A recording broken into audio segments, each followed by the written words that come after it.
This is Community Formation, a podcast made by and for the Twilight Imperium community.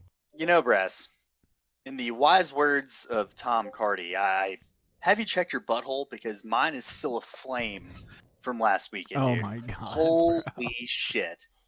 Holy shit. Mistakes were made, and all I got was a stupid headband and 1,000 Buffalo Wild Wings points. Like, Wow. seriously? Oh, and free wings that I totally didn't enjoy. You know what? We need to flash the pic of me, like, being done with these fucking wings. Yeah. Oh my god, The dude. one where you look like an animal? Yeah, the one where that's what peak performance looks like, man. Oh my Yeah. god, just have fucking hot sauce all on my cheeks. Hey, no, the trick to eating incredibly hot food, by the way, 350,000 Scoville. And the trick to eating incredibly hot food is to not let it actually touch your fucking tongue. You just scarf it down and like get everything over here. Apparently. Oh my goodness, man. Yeah, Wow. man. I did the Blazing Wings challenge, by the way. For those of you who don't know, there's a chain called Buffalo Wild Wings. Brass was telling me before we got started that it's maybe not out west, but anyways, they have this thing where if you eat 10 wings in under 5 minutes that are Carolina Reapers, like sauce plus some other nonsense. I don't know. They're ridiculously hot. Like one of my friends was literally crying. Yeah, I did that in a minute and a half. Wow. So yep. Oh yeah. man, that is pretty rough, man. But you did it. You survived, and then the day after, exactly. Oh wait, it was the same. No, it was the same day. I was gonna say, and the day after, no, it was literally like what, an hour and a half after you did that. You were back home, and you were like, I don't feel good, guys. But I guess this is Teaspoon's birthday game, so we have and then to I touched my eye in the middle of it and had to fucking go like wash it out for like 10 minutes. I had like washed my hands and everything. It was just oh my god. It was still sticking around, man. It was still sticking around. Dude, I've never again. But if someone wants to pay me to do it, maybe. Maybe, yeah. No, the boys. I know in college recovered. I did eat 2 pounds of wings in 5 minutes in one of like those dorm eating competitions. Oh my god! Like, stop hurting yourself. Oh, dude, it's stop like, it. I have a talent and I have to put it on display. I have a funny story. So another one, like I don't know why dorms had eating competitions at fucking U of L, but they did. And there was one where you had to eat a thing of Oreos. Like, yeah. So like, there's a first round and a second round because so many people signed up. I won this one too. Oreos are not. You had to eat a whole sleeve. Yeah. You had to eat a whole sleeve. No, they give you like so many, and they got like I won the first round, like whatever, and then like 3 minutes after I got done, you go to the finals. Me versus one dude. The other guy watching me eat, like he literally stopped eating his own and he started vomiting while watching me shove these Oreos in my mouth. Oh, you know what the prize was? It was a thing of Oreos and milk. I'm like, y'all are assholes. Oh, no. Yeah. Wow, what sick, sadistic college did you go to? The University of Louisville, go Cards. We're famous for having a prostitute being bought by the basketball team, vacating our 2013 basketball championships. So, kind of a big deal. Wow. All right. Yep. Well, that is that is I hope. Yeah, super great. Just stop hurting yourself is all I want to say. You're a you beautiful I gotta stop boy. Playing fucking TI if I want to stop hurting myself. Come on, man. It's like I thought I got enough disappointment, but wait, there's more to be had. Yeah. No, for sure. TI, man, how's actually, we're gonna stay off the TI train for a minute. How's things for you, man? I hear you're drinking a lot of bubbly, but not like champagne. Dude, no. I mean, I guess you already saw it, but I'll show you that it's my favorite one. It's the blackberry. It's the blackberry. Blackberry bubbly. Blackberry bubbly, dude. It's the sparkling water that I crave, and I am just crushing. Well, it's what plants crave too. I think. It's what plants crave. I decided to like take a break from drinking alcohol because, you know, it's like I get off late at work. I'm like, you know, in downtown St. John's. I can just go down to, totally, like restaurant industry vibes for sure. Yeah. And I got just like that and the booger sugar for sure. Oh, hey, we're not going to talk about that one right now. But you know, it's just like going down to my favorite dive just down the road, and it's like, I'm just going to have one drink after work. And at some point I was like, dude, I just got to stop this, dude. I can't even do this. But now I need to drink something. And what's that something going to be? It's going to be that sweet, sweet fucking bubbly, bro. Absolutely crushing so many cans of bubbly. I mean, like, they're good, man. They're good. I could be a bubbly spokesperson, man. Give me money, bubbly. Bubbly, by the way, reach out to us. We're an ELO podcast too. So no, we could also be ELO. A bubbly podcast too. Mm-hmm. We're a bubbly ELO TI podcast. You know, can we trademark that, guys? Hey, Jeff, hit that up. All right. Yeah. So, anyways, good stuff. I guess we should also let it mention that the reason for today's episode, we do have the cool guy.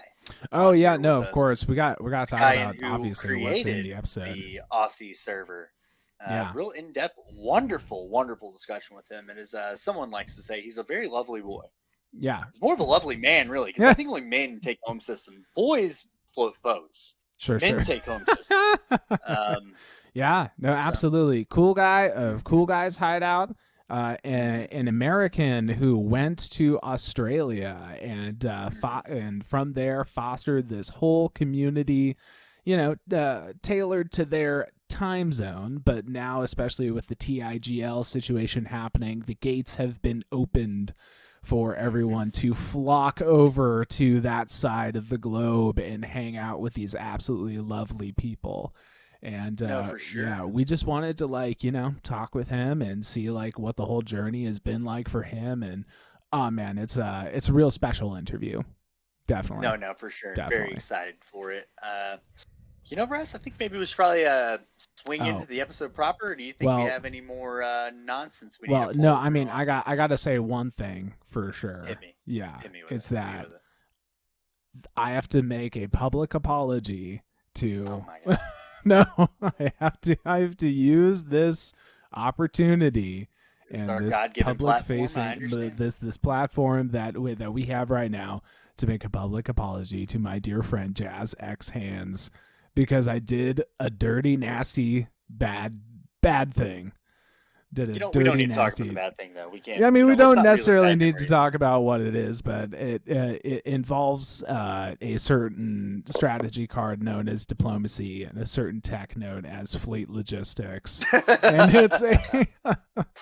it's a nasty, dirty, bad play that I did, and I am apologizing to Jazz for doing such a thing. And fleet logistics diploed it one time. Oh, wow. That felt great.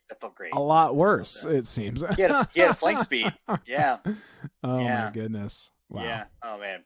You know what? What's a little home system taking between friends, right? You know, like is that the theme of this episode somehow? You know, and I'm okay with that because, you know, after talking and spending a little bit of time in the dojo, I think I'm ready to change things up a little. I think I'm a new man. Oh, totally. That's right.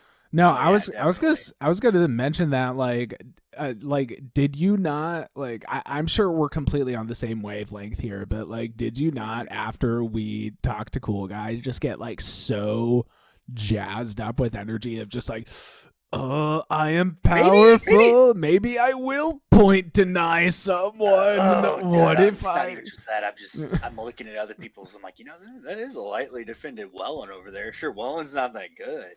I could take it. Yeah, but I could take it. I could have plastic there. But I could. Why shouldn't I? Why exactly? Anyway. Yeah, and I think talking to him definitely was some good perspective, and I can't wait to have him back as we continue this kind of arc. Mm-hmm. For those of you who are kind of tuning in and maybe a little lost, we're kind of in an arc right now where overall thing of like boat floating versus point denial, hell mode, Aussie style. Yeah. And we're just kind of debating it, talking to members of the community and like what they think and what draws them to that. And today kind of kicks it off officially, where we go in depth about the Aussie server, the kind of dojo of hell mode, where I think the genesis of it was there. with apparently, we're going to hear more about that later in the episode. Don't want to tie into it. Hey, it's called a teaser. Anyways, so. Yeah. We're here. We're talking about community game. Oh, man. Wow. Well, I'm feeling pretty good about this. Oh, really? Tell me exactly how you're not. Not at all. Oh, wait, I'm just I'm feeling like Scrooge McDuck. I don't know what to do with all this money. I can't hold it all. Yeah. I've only seen it once before, the elusive nomad with scuttle, but to be the nomad with scuttle is a totally different principle, and that's it. That's what happened to us this past round. Can you give me a little background on how that scuttle ended up in our hands? Though it's actually quite a special tale. Yeah.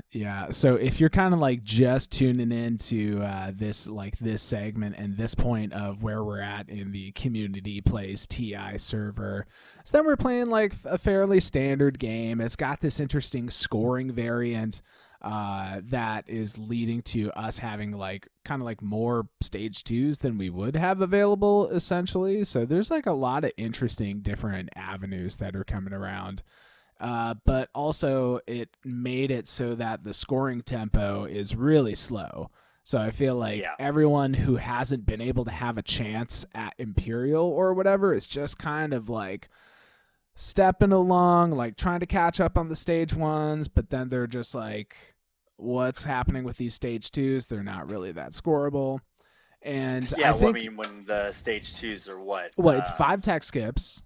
Yeah, and 11 planets. Yeah, 11 planets outside home. So it's like, what are you going to do with that when you're still feeling like you're in the mid game transitioning to the late game? We somehow, in our buddying up with Yssaril, found out that they have scuttle, and I thought it was just a joke at first, like maybe they're just like pulling our leg or whatever. But when we were just like floundering, like not really sure what to do, we were just like, what if we make a shitload of money? We could make money. We could just make a bunch of money. Found out after the fact that somehow that card had made its way through 4 teams in total, including us. Was that including us or not? We were the 4th team, yeah. We were the 4th team. I don't even understand. Someone sold it to Hakan. Oh, okay. I think it was Sardak sold it to Hakan. Hakan got Magion by Yssaril, and Yssaril sold it to us. And thankfully, it was when we had unlocked our commander. I was making the rounds trying to sell it to people. Like, whatever you do, don't sell it to Yssaril. They have scuttle. And I was like, well. Yeah, but what if we had scuttle? What if we had scuttle? What if we did? So Spynet, a good card. Who knew? Yeah, exactly. So that's how we ended up doing it. We just kind of figured out this way that we could we end up with 12, you end up with 12 kind of thing. We also had trade in the same round. Like we were making money off a future site. Like it was just like a really money focused situation. So we went up to just 20 plus 24. We're 25 right now. Did we get to 25? No, we spent some for the other thing that we just did. No, we're 25. I looked earlier today because no, we spent some for focused research. Oh shit! Yeah, I missed that. Sorry. Exactly. Yeah, well. No, you missed it. You missed it. You're sorry. wrong. I had to do that You're work wrong. thing. Yeah. Oh man, well, I'm always wrong. We both know that. No. You're fine. Yeah. So we just shot up to 25 trade goods and just chilling at a ridiculous amount of money. But now we're getting the TI problem, the big TI problem. Yeah. It's, people want us to do things for them that they were going to do anyway. Paid in the leadership stall for them. Y'all can just do it for us. It's like, you going to pay for it at all? Or Sure. So that's sure. Well, it's kind of like when we were playing Empyrean in game 2. I was always trying to talk people into do the dirty work for us. I get it. But it's the TI problem. It's just the TI problem. I mean, that's people always bitch when you don't stop someone from winning. You're like, you didn't either. I mean, it's just the classic situation, man. It's just the classic thing. Everyone's going to do that in the directions where it makes sense for them to do that. No, definitely. It's the haves. This is kind of this is what it if I'm ever a billionaire now, I know what it feels like though. It's like, oh, I could solve their problems, but what about me? Oh my god.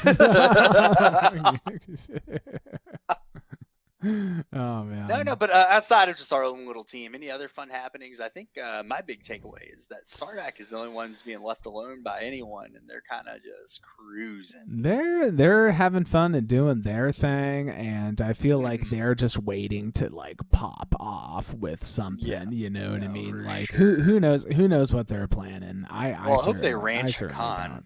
I mean, someone needs to, because Hakan just used their hero build. They have just a massive fleet. That I mean, like that was great against that's massive fleets. Not Winu. Actually, it's Exo Trireme too. Oh, sure. Yeah. But yeah, I mean, like that's actually like the whole thing. Like hovering over this is that Hakan got QDN as you'll see later, maybe in a certain meme or something like that. But Hakan has QDN in classic fashion. Really throws off the calculus of like, you know, who's really going to end up with the most important strategy card at the end of the round or at the end of the strategy phase next time or whatever. And it's like, we have good speaker control, but what does that mean when Hakan can just kind of take it away from you? And it's like giving me, that's actually what it's given me is unpleasant flashbacks to game 2 with the Imperial Arbiter hovering over my head. Dude. Oh my God, dude. Oh man, what a cold fucking lunch. Yeah, totally. And you know what's funny is that it's Mantis on Hakan. Oh, of course it is. Why wouldn't it be? Time is a flat circle. Time is a flat circle. Time is a flat circle, man. It's just fucking. Oh my God. Dude. No, Totally. it's gonna be fine. It'll be fine. What we need is like the imager I always have, like thinking of these moments, is like Ouroboros. You know who that is? Ouroboros. Oh yeah, it's the snake eating itself. Snake eating its own tail. It's actually just gonna say Imperial Arbiter, QDN, Brassbird, and Frox's team is like right there at the end. Exactly. You know, that's like what I'm imagining. It's like no matter what, we're gonna lose. It's just like going to happen. Also, it's a statistical improbability, but 8 TI games in a row I've had a politics rider. Ooh, interesting. Yeah, and I've gotten off 7 of them. Oh, wow. Actually. Wow. Yeah, in round 4. Unbelievable. I mean, I'm not winning, but I've gotten them off. Wow. Absolutely wild. No, sorry, that just made me think about that. Like QDN. What's more annoying than QDN? Probably someone pulling off that shit I've been pulling off. Otherwise, I think Argent's just kind of memeing really hard. In community game too, like they're that team is too crafty. I don't trust a word that comes out of their fucking mouth, man. Sure. Everything every offering they give to us, they're pretty sly. They're pretty sly. Oh yeah. That vibe on that team, a lot of great players, by the way. So it makes me, and they're also very shrewd players who wouldn't make a deal that doesn't benefit them more than you. So it's like, why would I take that offer? So it's a curious situation. Yeah. Yeah. And they're all very forceful at negotiating. That's what I've noticed. And then let's see, God, what other team? Barony. Oh, Baron. We don't talk about Barony. They own that one planet that we don't need to talk about too much. The planet that must not be named. Yeah. All I'm gonna say about Semlor is that I really love the arc of the memes with Semlor. Where it was like Semlor obsession, then it's like Semlor is just okay, and then let's just say the relic that our team has is going to come in a lot of use, and it's going to complete the circle of Semlor. Oh my God! That's all I'm going to say.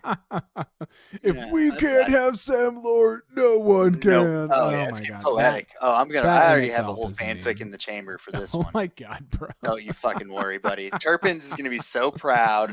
I've talked him off the ledge about this like 9 times already. He's right now while we're recording, he's like wine drunk, like negotiating with people, and it's cracking me up. My little Discord notifications are popping up on it. But Turpins, I love you. Man or woman, don't know what you are, but you're pretty great. I love your enthusiasm, and it's really let me take a step back and feel like the team's in good hands. So thank you, sir or ma'am. But outside of that, man, any other community names? I think we covered all the teams that I'm. Think we covered it. You know, it's been a nice kind of like a breather game. Really just like a breath of fresh air, and like good to just kind of like play some standard TI after the Franken experience. And I'm not sure what to say at this moment in terms of whether or not we're going to see Frog of War? Fog Oh of man, War? well, we got to get our boy Wecker on for this segment before that starts up. I think we're gonna do that. Talk to our boy Wecker a little bit. I just had this like instant like funny like thought about that of like Wecker might just say no if we like asked. Oh, like, can that's we even better. Then we have him on anyways. That's part of the joke, right? We have Bort on acting like he is Wecker.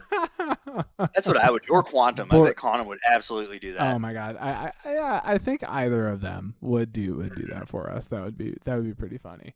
The ultimate troll move. Yeah, the ultimate troll move. That's hilarious. Oh, that'd be so fucking Wecker. Oh my god, now that you're thinking, yeah, he'll just say, nah, I'm good. All right, cool, no worries, Wecker. For sure. But outside of that, I think we're good.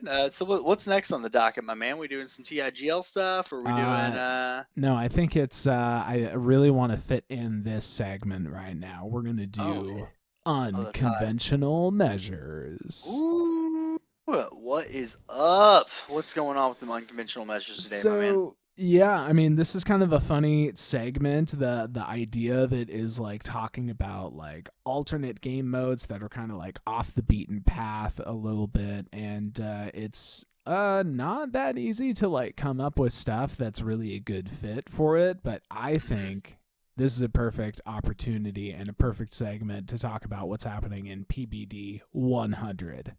Oh, 1,000%. 1,100%. Oh my gosh. 100. PBD standing for Play by Discord. This is the parlance used on the async TI server, asynchronous play. Everything's done by this very advanced bot, and PBD.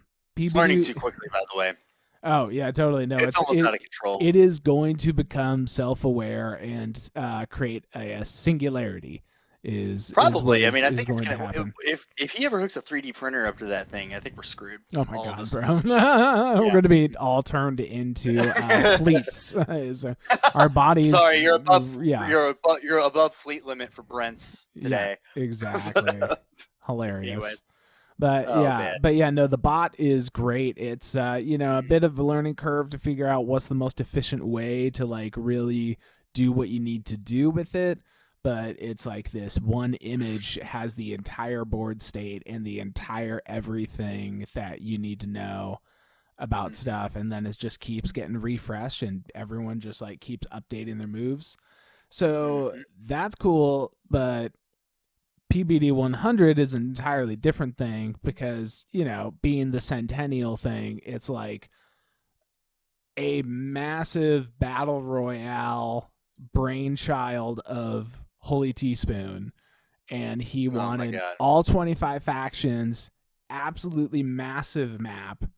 So the way it works is that there needs to be like a TTS save that people are like taking pictures of, and that's very like retro, like early community game style of doing it. But we've got this like whole customized map. A lot of people are putting their energy toward making this thing work, and I don't know, it's just like a very cool organic process to see come together. It's been absolutely great. Frox is playing as Kelleris with Micmac Moose, and I'm playing as Sar with Mantis, and we're just having a blast. We're having a good time. Yeah. How are things on? Did I tell you what secret we discarded? No. Oh yeah, this is the other thing is that Teaspoon created, since there's like way not enough cards for everyone, like he just created like a bunch of custom secret objectives. So it's just like goofy stuff. Well, Moose didn't realize that we discarded the perfect secret for us. Oh, God. Miss all of your PDS shots. And like with the way I roll in games, I didn't have the heart to tell him, I guess, that like he paired up with an unlucky son of a bitch. So we took the other one, and like the more I think back on it, I'm just like, man, that would have been the easiest one. I should have spoke up. No, with my luck, I probably hit all of them, and fucking someone's like, oh, you turned their fleets to the so kinda, but no. I was supposed to not. I was supposed to turn their fleets into a must hit me. Yeah. Dang. Anyways. Yeah. But no, other than that, it was good. We had tech round 1. We got plasma scoring and we started out with graviton and biostems, and we researched plasma scoring, IIHQ, which made us. We're already next to Mechatol, by the way. Yeah. And Intimidate Council was out, which is hilarious. And we researched IIHQ, which made us neighbors with someone we were already neighbors with, which was Winu. Yeah. Which is really funny. Getting the extra planet is pretty huge, though. For sure. Yeah, but we got PDS2 from Research Agreement, which we bought for 3 trade goods from Jolnar. So we're at a good start. Moose flubbed up and followed Warfare to build a cruiser for some reason instead of following Diplo, where we could we saved a token and we should have built something at home because, well, we're next to Mechatol. And how many teams have been eliminated so far? Oh, yeah. So, I mean, I wanted to put this into the show just to talk about, like, the early game aggression that has been happening. And it's like, you know, it's like the dam got broke. There was a lot of excitement. And, you know, I think it was just like everyone was talking about, like, how it was going to be, like, a thing. You know, like, this is going to be a high, like, elimination game. And it really didn't take long for the round 2. Turn 2, exactly. Like second cycle of actions was when it Empyrean left their home down, system open, and for sure. And our boy Susan swooped in. Of course he did. I'm imagining him sitting like at 3 a.m. waking up. It's like, I just got to. It's been too long. He's like shaking. Like, I need it. Give me a hit of my home system fix. I need it. So Susan swooped in. Empyrean. I don't know who like finished it by going into the other system that Empyrean was in, but oh no, it was Nalu again. Yeah. Oh really? Oh yeah. No, Susan just did the whole thing. It was nasty. Bro. Oh yeah, they Zayu'd like in the like there's an alpha next to them or something. They Zayu'd into the alpha, and then went into their home system, and then the other ships that were in the alpha or whatever went into the planet where Empyrean ships were. I see. So it was like, because they left their home system completely open, Empyrean did. So it was just, yeah. Totally. But who's the real winner in this scenario? I think it's, Empyrean gets to enjoy themselves, right? Sure. Like they don't have to play TI anymore. No, they can go live their life, get a tan. Yeah, is I would say the most like wild thing about this game that I've been witnessing is just like with the amount of players that we have, because it's not just like, you know, like we said, like we got some teams going on. It's not just a 25 player game, it's a 25 faction game. As far as total number of people are involved, I have no idea. What was it, like 35? Even, I guess I gotta go look and see who has the tags, but like, who's got. Yeah, I don't know. It's like a ton of people are involved in this, and the amount of chatter and the amount of like deal making and the amount of like, we need to get this promissory note to this faction from this faction so we can like broker through Hakan, or we can broker through this chain of factions. And if SAR agrees to pass this fragment to this faction to fulfill this other deal while passing simultaneously this promissory note over here, it is like absolutely wild to try to witness and try and figure it's kind of showing like the ingenuity, and some people are taking this like way more seriously than me. I'm like checking it like once every week just to see if anything's going on, but like, well, like we're just I'm so isolated now. Like, I don't know how to explain it. Like, we don't need anything from anyone. You're just chilling next to Mechatol Rex, and you got your party house or part. Yeah, that's that. Yeah, I got my crash pad that my wife doesn't know about down on the IAHQ. You know, it's like my little side planet. No one else can know about it. No one else can have it but me. Hilarious. So. Only me and the boys hang out at the IHQ. Oh my goodness, man. Yeah, buddy. Yeah, PBD 100. It's been wild.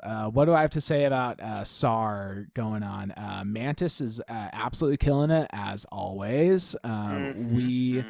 We just kind of like we posted up in the Alpha asteroid field, feeling very safe there. And then we skirted out into the galactic core. We had all these different options of where we possibly could go from there. And we just looked at this little planet called Echo and thought it was really cute and thought that its legendary planet ability. These are like custom cool planets. No, they're like old ones, right? They're not custom. Well, like some of them are old ones, I think, but then there's there's a lot of them that like I've never heard of, like Ethan.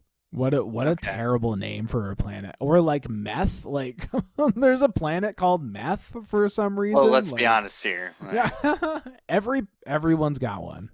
Everyone's got a meth planet, bro. Like, honestly. I mean, around my neighborhood, let's be honest. But anyway, 630, you might find planet meth. These are custom planets from some expansion, but they're like really cool. This is a legendary planet in a gravity rift, but the legendary planet ability is the effect of the action card Nav Suite. Oh, shit. Yeah, so you can post up on this planet maybe as like a cool fast faction like SAR or something, and then be like, I want to go over here. And it's got also both of the wormholes in there, right? Oh, yeah. Like, that's the other thing about it. It's like we got there through the alpha, but we like could leave through the beta or like whatever, you know what I mean? And then you're like, oh, sure. I just Nav Suite like out of here, dude. So we got in there, and then we, in classic fashion, this has also happened a couple of times, is that we didn't realize that two other factions already were looking at Echo, and they were like having their own discussion of like who should take Echo, and then we just show up. So that's the most SAR fucking shit of all time. Exactly. Oh so my god, y'all are role playing as fucking SAR, aren't you? It's like the Rock called me to Echo. Yeah. No shit. Man. No, seriously. So it's like that. So then Mahakt, who's right next to Echo, apparently had enough money to build a War Sun off of the secondary of Warfare. Yeah. Oh. Yeah. Totally. So then we had to enter this whole other situation where it's like, well, now we need to create this like standoff where it's like we can't afford to like battle over this planet right now. So it's like it's been like a wild ride for us, like kind of lately, man. You know. Totally. But yeah, no, I do want to. I know this has been a little bit longer. We planned on the segment to go, but I do want to shout out Expendable for making the campaign, TI campaign. I think maybe next week we'll get into that a little. I mean, I think it's actually like a year-long 5 things. Yeah. Oh wow. Yeah. Mm-hmm. No, it totally is going to be that long. Hell, what a journey. Yeah. What a fucking journey. I mean, what game are What game? We're in game one. It's game one's wrapping up. We're around 5 or 6. Totally. And, I mean, like if it gets to me on the 2, I win, but I don't think it'll make it there. All right, we'll see. Yeah. Well, it'd be cool to have a whole like report on how that game went, and no, also like for sure. I think like with the arc, we need to take like a little, maybe not every episode, do like have a little palate cleanser. Like maybe we have him on to talk about that, or Spoon on to talk about acing, something like that. So yeah, but definitely for sure. Beep beep beep. Was that beep beep beep beep beep beep beep beep beep. Sorry, I thought there was something in my room. Calm down there. No. I'm getting a little transmission. Sorry, well, God, dude. Calm down, bro. No, I'm getting a little transmission from a homeboy, a certain homeboy. Can you tell me what the homeboy is trying to tell us? Yeah. So, Big Al has sent us another TIGL update. Bulletin. And it's a little briefer. The TIGL bulletin.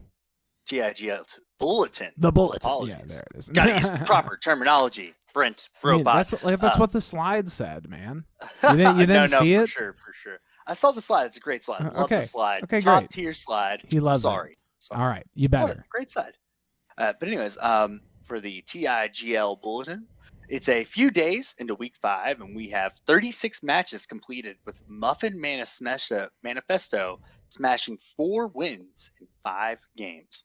A total of 125 players have now joined at least one game, with a majority on TTS single session, 1 split TTS, 6 async, and 2 IRL. People are now understanding their games can be played where they prefer on the server or location of their choice. Joel Nar leads the factions, with Mahak and Empyrean on their heels. And our Ansar, the surprise faction with no wins just yet. But that is our TIGL bulletin for this week. No, I think it definitely is time for Brassbird's Mega Meme Center is what it is, baby. If you're just tuning in for the first time, what this segment is, it's top 5 in no particular order, and sometimes I throw a little bonus in there just for fun or whatever. But it's memes that I've been seeing around in all the various meme channels that I like to haunt. And I just like to highlight ones and broadcast them out there and give credit to where it's due for some really just hilarious shit that deserves to be appreciated. So some memes that I have appreciated this go around, and I'll just say it out loud again right now, is memes made by Jazz X Hands, my good friend. I love you, Jazz X Hands, and I'm sorry that I did you dirty. Oh my god. Meme number 1 from Jazz X Hands. So was this from what? Can you tell me which game this was from? Because I know this is from. So this is Jazz Hands on the obligatory memes channel on the async server. What game was this from, though? PBD 97, and this is actually 97. A quote from me turned into meme form. Oh, there it is. So, okay, so what was the exact context, the genesis of this meme? It is round 4. We've had so much guac that basically the game's over, like first action round 5, barring some absolute insanity, maybe even in the agenda here. But I'm Mintac, and I have only pillaged one person this game, and that's Jazz. All game long and he's Jolnar. Oh, I made another meme about that one. That was memorable. Oh yeah. Well, the other thing is that I finally pillaged someone else. So I was like, I have to commemorate this. I'm like, I pillaged the fool when I finally Mort played Mining Initiative, and I just took a little dollar due from him. And, yeah, someone asked me like. Oh, I got to get that taste. Oh man, God, I'm gonna watch The Wire when this is up. I'm gonna start that up after this. Got to get a taste.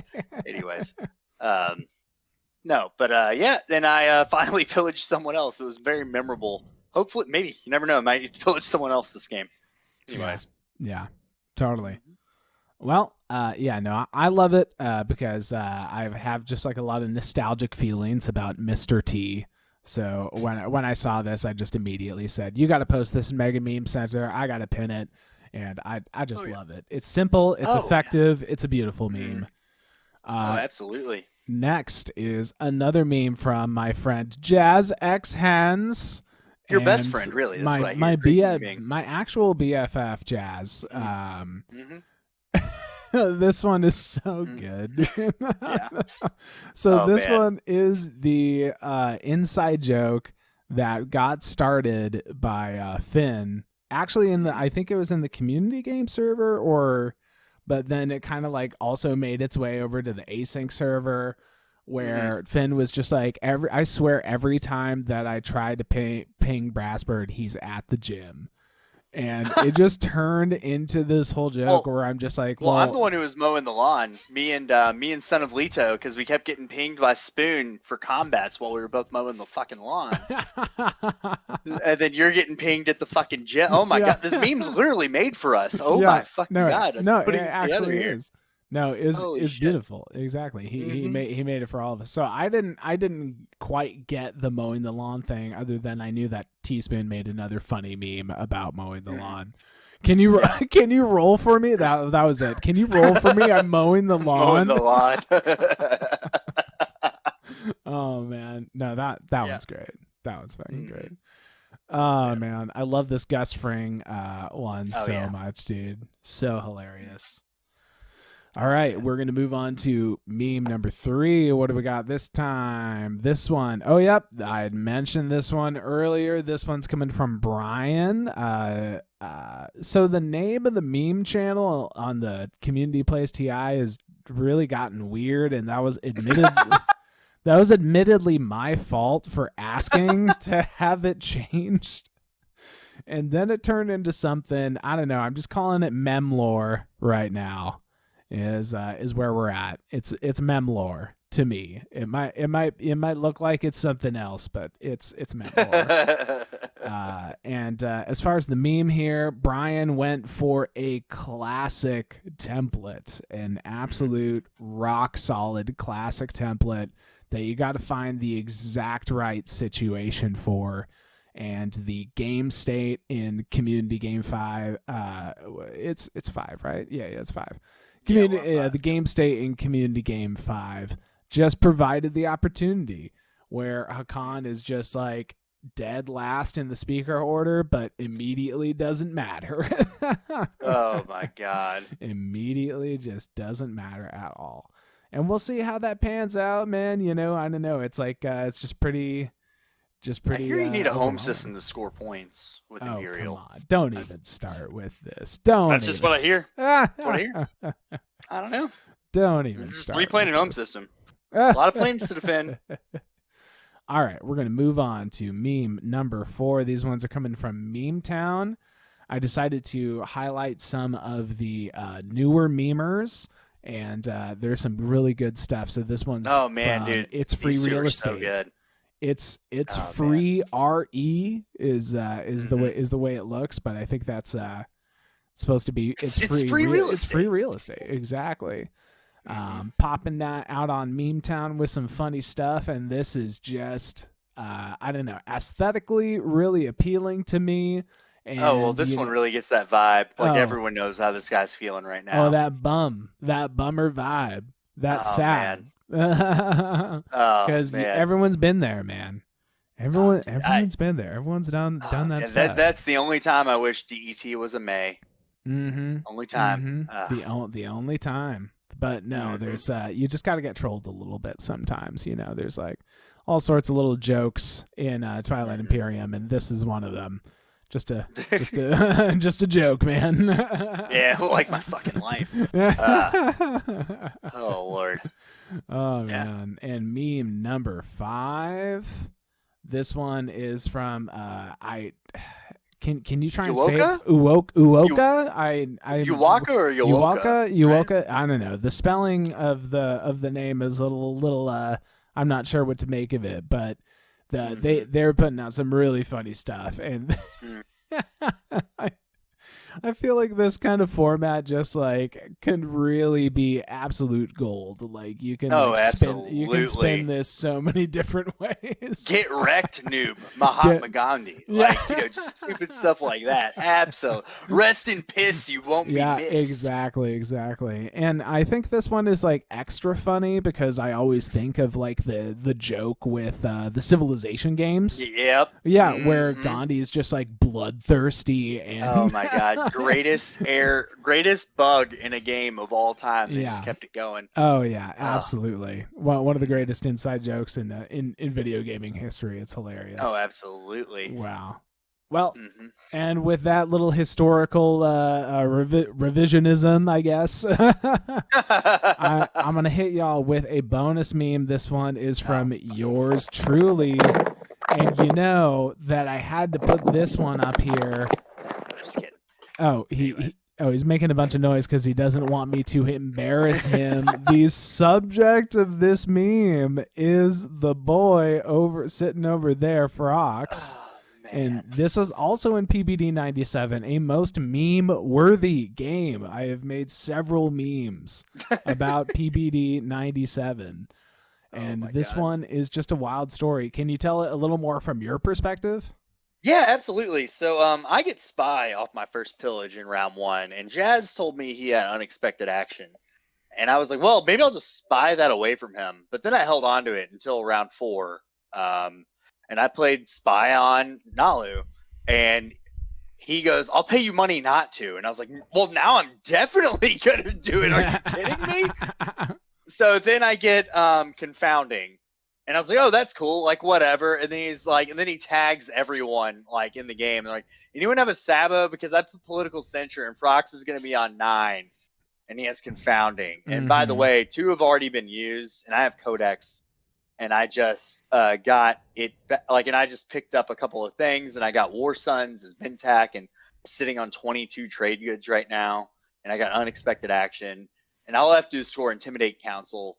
And Phil threatened me with the huge van, but I have Hero to counteract that, so it doesn't matter. But then Finn's like, so you research War Sons, huh? I'm like, yeah.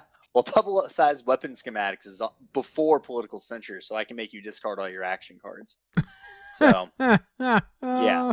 So, but what they don't realize is that no one else has an alliance in their hands anymore, and I'm going to start collecting political secrets with Midjack Commander. Oh, wow. And I have Diplo pressure.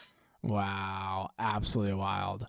Well, it's a bold strategy, Cotton. We'll see if that works out for him. It's not gonna. I'm gonna lose. I'm talking mad trash for someone who's definitely losing.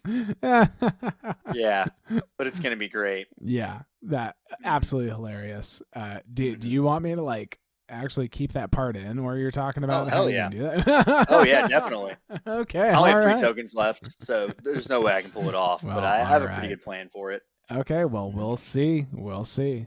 And that has been a most spectacular, most apologetic, most lovely Brass Birds Mega Meme Center. All right, welcome. We are here. This is the segment that we like to call Who's the Speaker? Again, guess who it is this time? We got CoolGuy of CoolGuy's Hideout. If you haven't heard of it, it's the hottest new server on the block, baby. I love it. Coolest cats out there, I tell you what. And CoolGuy's here to give us the lowdown on it and the whole story. And yeah, you know, we're gonna get into it right now. What's up, CoolGuy? Hey. Yeah. Hello. Good morning for me. Good evening for you. You know, coming at you from Melbourne, Australia, not Melbourne, Florida. By the way, home of another member of the community, by the way. Melbourne, Florida, that is. Yeah. All Small right. world. Little, I don't want to dox someone, but anyways, you know, what's really surprising is you're a nice American stranded in there. I'm sure some people are surprised that you're not hitting us with a little bit more of an accent, huh? So what's the story about that, if you don't mind telling me? Like, how'd you end up over there? Yeah, I definitely speak Australian. But I speak it with an American accent. Oh, word. And I just went back to the States for a few weeks, and I found myself, because I've lived in Australia for 12 years. Wow. In Melbourne that whole time. Came over for a woman. Not with her anymore. Classic. I stayed over here. Classic. Yeah, classic. Classic. We got some apps in chat, boys. Apps in the chat. It wasn't for the Vegemite sandwiches, though. I've learned to appreciate them. Word. So came over 12 years ago. Held on to my accent fiercely. I'm a native Californian, Laguna Beach. Oh man! So I grew up poor in a very wealthy part of the world. Word. Yeah. Know that vibe. Know it very well. So is Melbourne just as beautiful and awesome as like I picture it to be in my head? This is a tricky answer since I live here and have a lot of friends and family here. No, for sure. I mean, I think there's like, especially lately, there's been a lot of like just romanticizing of like that kind of like part of the world. Like I watched what was the recent, like the, can't remember the show, but there was like some dating show or whatever. Like me and my friends at some point were watching this new dating show. Too Hot to Handle? It's like set. No, I cannot remember the name of it. Only dating show I watch. But they said it. I mean, like it's in like specifically in Australia, I believe. And it's just like me and my friends were just like, oh my gosh, Australia seems like such a nice part of the world. Oh my God. Melbourne is nice. It doesn't have the best weather. They like to say you can get 4 seasons in a day here. We get swells coming up from if it comes from the south, it's from Antarctica, so it's cold. If it comes from the north, it's a wind that's been blowing across the outback desert for thousands of miles. Whoa. And so it's very hot. And then it swirls around, so then maybe it can't make up its mind because we're on a bay, so it could be sunny, then it could be rainy, then it could sleet. It sleets here more than anywhere. Hails here more than any place I've lived. Oh, wow. Maybe, 20, 30 times a year. Wow. That's more than just here, yeah. Yeah, that could be a 65 degree Fahrenheit day, 17 Celsius. See, that's the thing about living here is I have to speak these two languages. Oh, straight up. I don't have them down yet. Yeah. Well, I don't know if I've heard you speak Strayan yet, but well, he's blending in. He's like a chameleon, Like if we were, let me turn on Crocodile Hunter. My entire his repertoire will pop out. When I do the Australians, they're like, shut up. my Australian accent is actually terrible. So so cool, man. So I just say good on you, mate, as an American. Yeah. How you going? How you going, bro? Another shrimp on the Barbie. That's American. It's not Australian. I say that. Man. They're just like, that is not Australian. Yeah. You gotta get with the times. It's a prawn. It's a prawn.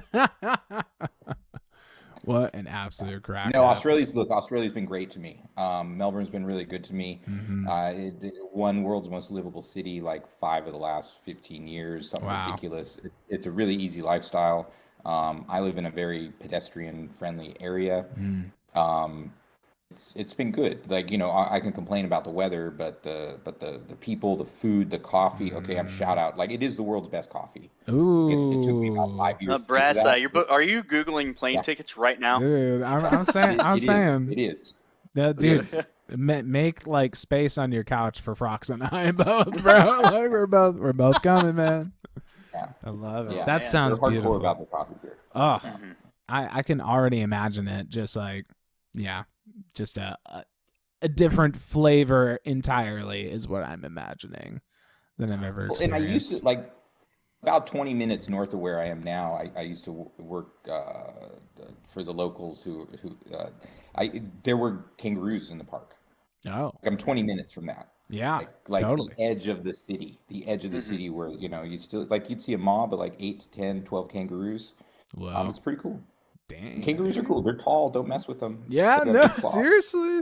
No, I would not mess with a kangaroo. Oh my gosh, dude. Yeah. Wow.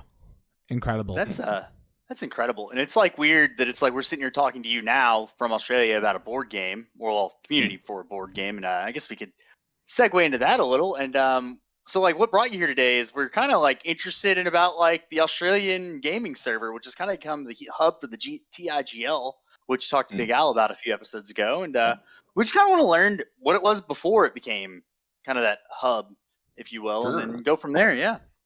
Sure. So I'll give you a little bit of my background. Feel free to edit freely, as I'm sure you will. But I'm a lifelong Dungeons and Dragons player, and I saw you had a channel for that. So I started playing when I was 12. Before I left the U.S., I had a campaign that ran for 7 years, and then I came over to Australia. It took a while to find my people. Finally found my people, and had a really good time running Out of the Abyss campaign. Yep. And as a dungeon master, doing all the work, doing all the reading, being in the center of the action. I'm a very combat oriented dungeon master. I'll do the role playing. It's there, but I'm all about as a game master, I'm about keeping the pace moving, keeping the pressure on the players so that while they're in combat, they don't have 5 minutes to make up their mind and flip through their player's handbook. And like if they're flipping through their spell book, I'm like, you don't know what you're going to cast. Let's keep it moving, people. You do your homework on your time so that you can come to combat and you're ready to go. I love this. And so I would just be very keyed up and very engaged with the game, so that when I got to the end of that campaign, I decided I wanted a break, and I thought I'd take 6 to 12 months off. It was in that break that I got introduced to Twilight Imperium. But I like to joke that Twilight Imperium is my vacation away from the hardcore gaming of Dungeons and Dragons. That's hilarious. I have to ask, which edition are we talking when you got introduced to TI?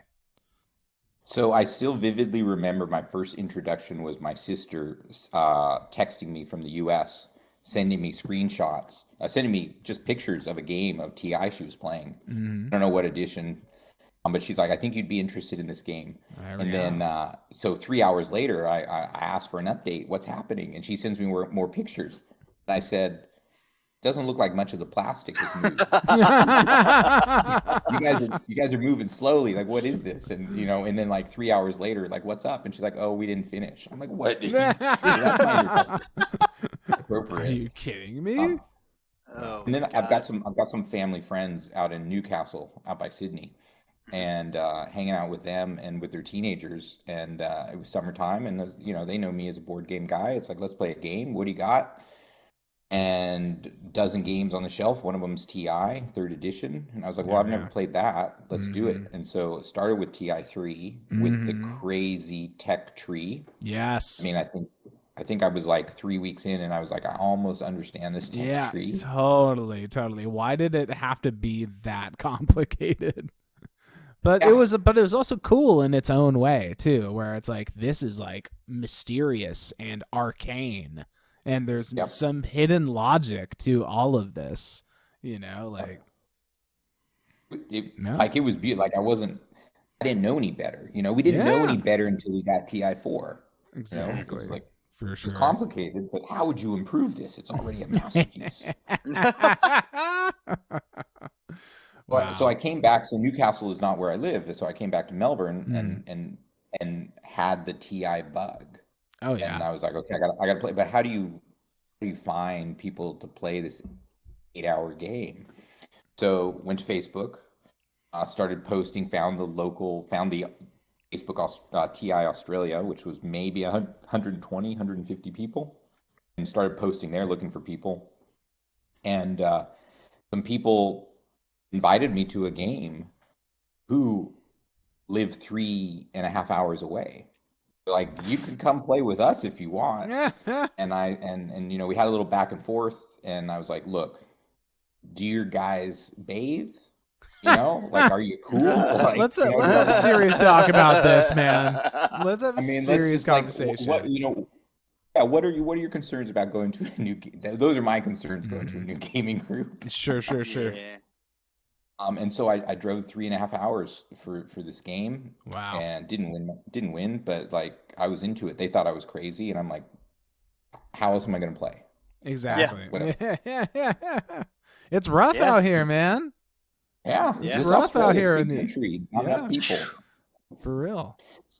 So after that, went back to Facebook, and I met Man Bear Piglet, who's nice.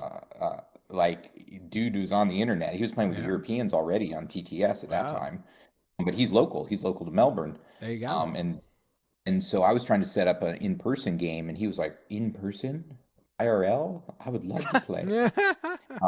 And then I got invited to another game locally, again with strangers. So now I've got my first game in Melbourne, all strangers. But I walk in, and like, you can see this bookshelf behind me. Guy's got a bookshelf that tall, and it's about 20 feet, 6 meters wide, and it's just stacked full of games. Wow. And that's my buddy James. And I was like, all right, this guy's a gamer. Yeah. He was a gamer of a type of like, I want to play all the games, and I'm going to play TI because it's a good game, but I'm also going to play these other games. But I've been pretty focused in TI. And so from there, meeting Gordon and finding out about TTS, I started a Facebook chat, and it was just my regular, I just got a dozen guys together online, and my goal there was I got to where, and I achieved it. I got to where I wanted. It was a Facebook chat. There's maybe 12 to 20 people in it, and I would post up Saturday game, 6 players, 14 points. This is the style we're going to play starting at 9 a.m. Who's in? And my goal was to fill games within an hour. And I got to where they would regularly, just to post and fill. I don't want to mess around. I believe I'm a businessman. I've worked in sales most of my life. It's like, I believe, create scarcity. Man, get up off your butt and hit, yes, I'm in. Word. So, got to where these would fill quickly, but then a group in Perth heard about us. So Matt Shadowlord heard about us. We came across each other, and so he brought like 10 people with him, and those were the first, like, those people were hardcore. Like, hardcore meaning, the hint of hell mode that we'll get to later on. Just really knife fighters, just very vicious.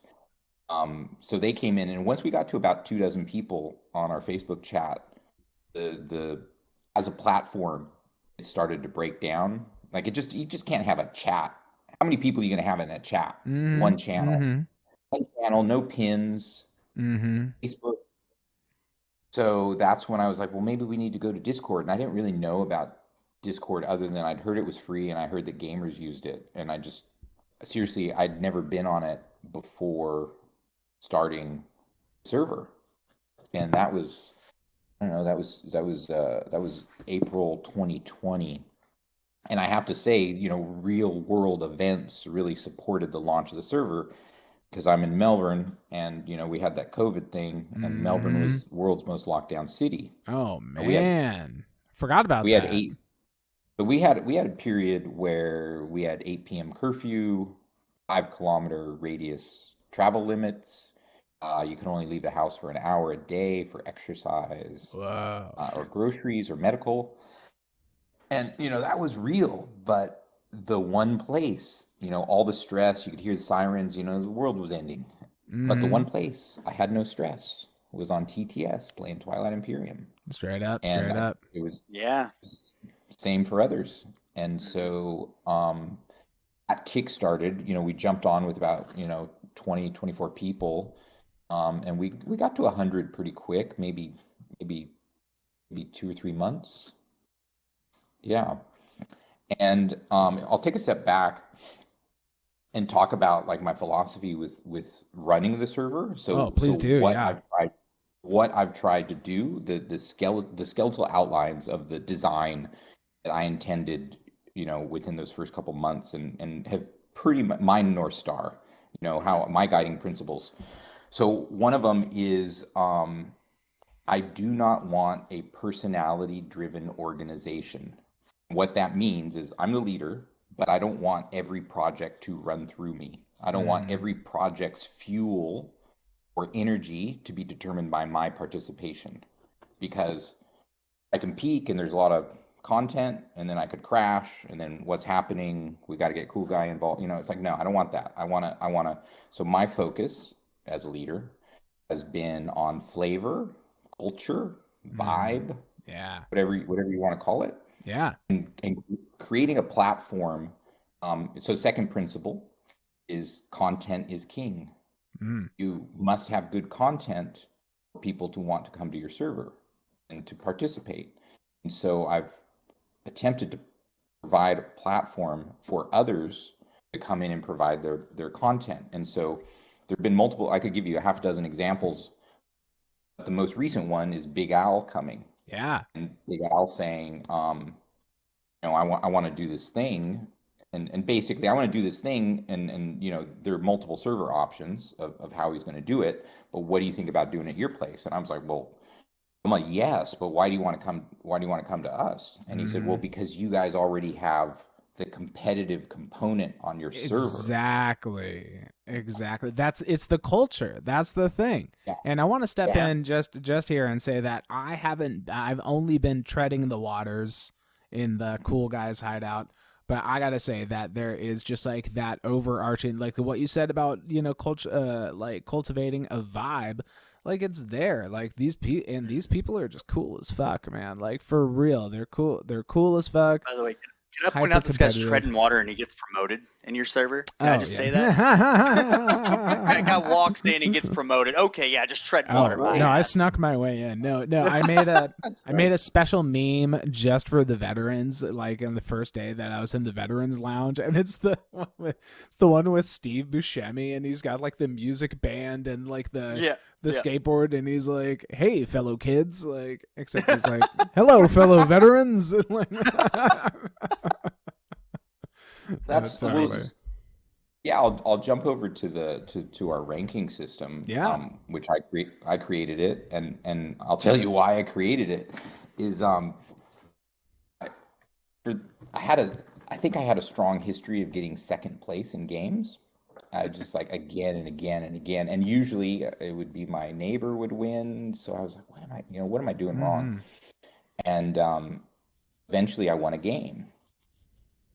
Deal. I thought when was the last time I won a game? And I realized it had been 11 months since I'd won a game.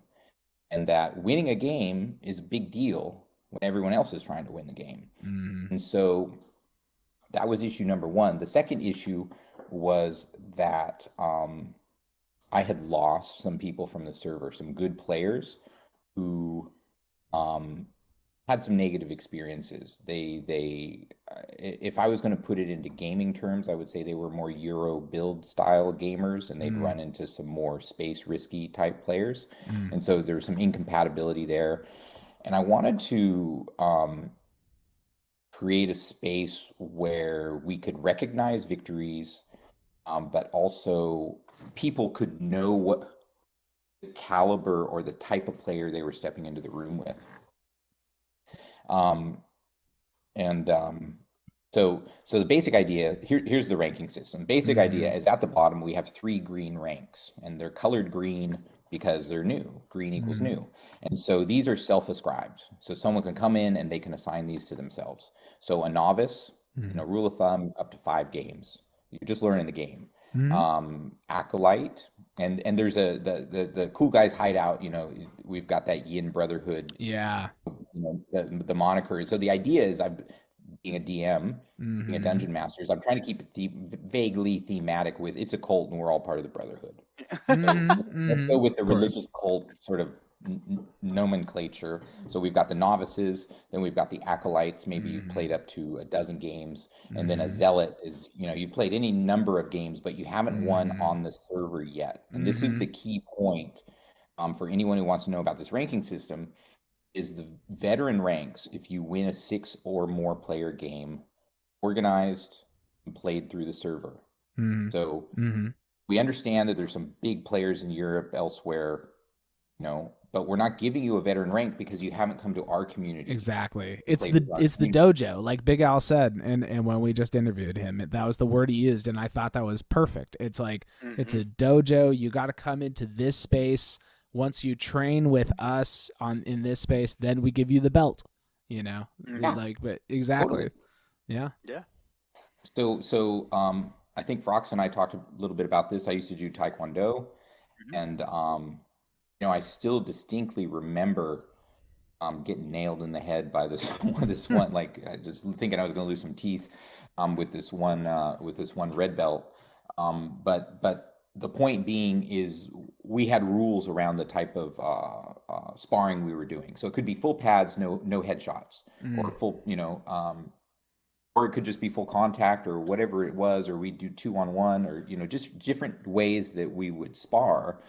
But, at the end of the day, the equivalent of the bell ringing, like, be chill, be friends, support each other.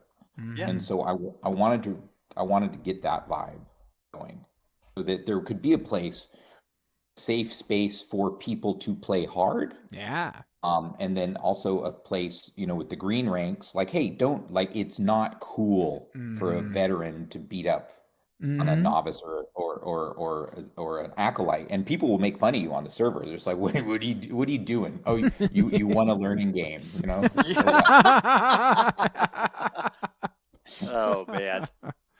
So getting just to flesh out the ranking. So if you win a 6 or more player game on our server, you become a veteran 1.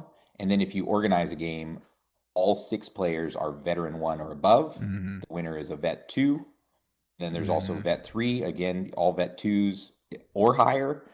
And then all vet 3s, and then going above. Now, it's taken us 2 years to get to this point where someone has hit veteran 4. And so veteran 4 is Warlord. Shout out to Moon, who is an excellent player. Wow. Moon. God, never heard of Moon, to be honest. Yeah. They got He's it. out of Perth.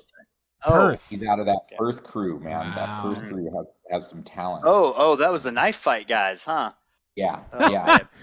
What? No, that's what he said. Yeah, just like what he was talking about. It's like, these guys are coming in there. They're starting a knife fight. Okay. Oh my God, I love it. Oh man. They just know how to play, man. They know how to play. Yeah. They're really good. And so over the horizon, the long-term goal of the ranking is, there'll only be one more rank above Warlord. I mean, we only have one Warlord. So to get a game with 6 Warlords, it's taken us 2 years to get to this point. It's going to take some time, yeah. Yeah, for sure. It's going to take some time. But if we do get there, the winner of the Warlords would be Shogun. Cool.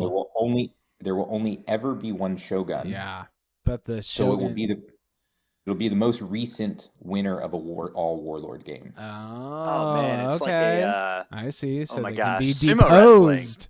Yeah, it's like that. Yeah. I love it. I love it. I love that a lot. So yeah, taking it to the next level, taking it to the logical next step. And I agree, you got to stop at some point, right? It's like, what are you gonna do? Like Uber Shogun, like the Shogun above the Shogun. No, but it's No, it's tight, and I really feel like there is going to be like an uptick in like the pace. I really feel, because like we were just saying earlier, there's been a lot of growth in the server recently. You said, I think you were talking about specifically with like outside of the time zone, TIGL, like people coming in, but still, yeah, this seems like a good bump. Is what it is. A good bump. Well, yeah, shout out to Big Al for his efforts with TIGL. I mean, we could go on and on about that, but since he launched TIGL a couple months ago, like our server count, I think we were maybe around 700 then, and we're about 970 now. Oh yeah. And I'd say 80-90% of those people are look, we can see them. They join the server, they go straight to the TIGL chat. They don't interact a lot in our general stuff. It's fine. They are welcome to come and use the server. And then some of them are starting to see, like Zippelin just made veteran. You made veteran. So once you get promoted to veteran and you get invited to the secret chat with only veterans and above go to, and you start to see, this is a different, you're unlocking different components of the server. And also, it's tight. With the ranking, your what do you call it? Your name changes color, so everybody could see your rank. It's displayed, and so you go into a game like you can we call it Hollywooding. I have no path to victory. I can't win. Why are you taking my stuff? You're not going to score a point. It's like, yeah, but you're a veteran, so exactly. I mean, yeah. No, I like that a lot, and I think. Do you think with this influx of people, do you think like the talent level maybe on the server will kind of go up, like a lot of new competitors? Have you seen that? Like as numbers have grown, like the skill level of games has kind of risen, or do you think there's going to be like a weird like conflict of culture? Like I know we haven't quite gone into that yet, but that's like kind of where my mind's going, if that makes sense. Is that like a concern? I guess is more of that. No, there's not a lot of crossover yet. What I'm seeing, because we're still in a Aussie league. We're in the last month. We're in the last month of an Australian league. So we have a league. We've had 3 leagues. First one I think was maybe 24. Next one was a few more. This last one we've had like 48 players in it, and it's a game a month for 6 months, and then next month is the championship for the highest ranked people. We could get into the ranking system for that later if you want. That's a completely different ranking system. Yeah, absolutely. And that's for the mathematicians, because it's a little bit beyond me. But we're finishing our league, so our most active players are preoccupied with that and not getting involved in TIGL at this time, except for Muffin Manifesto, who is just Muffin slaying. Yeah, he's killing it. Muffin is slaying. He's super 2, right? Like at this point. Yeah.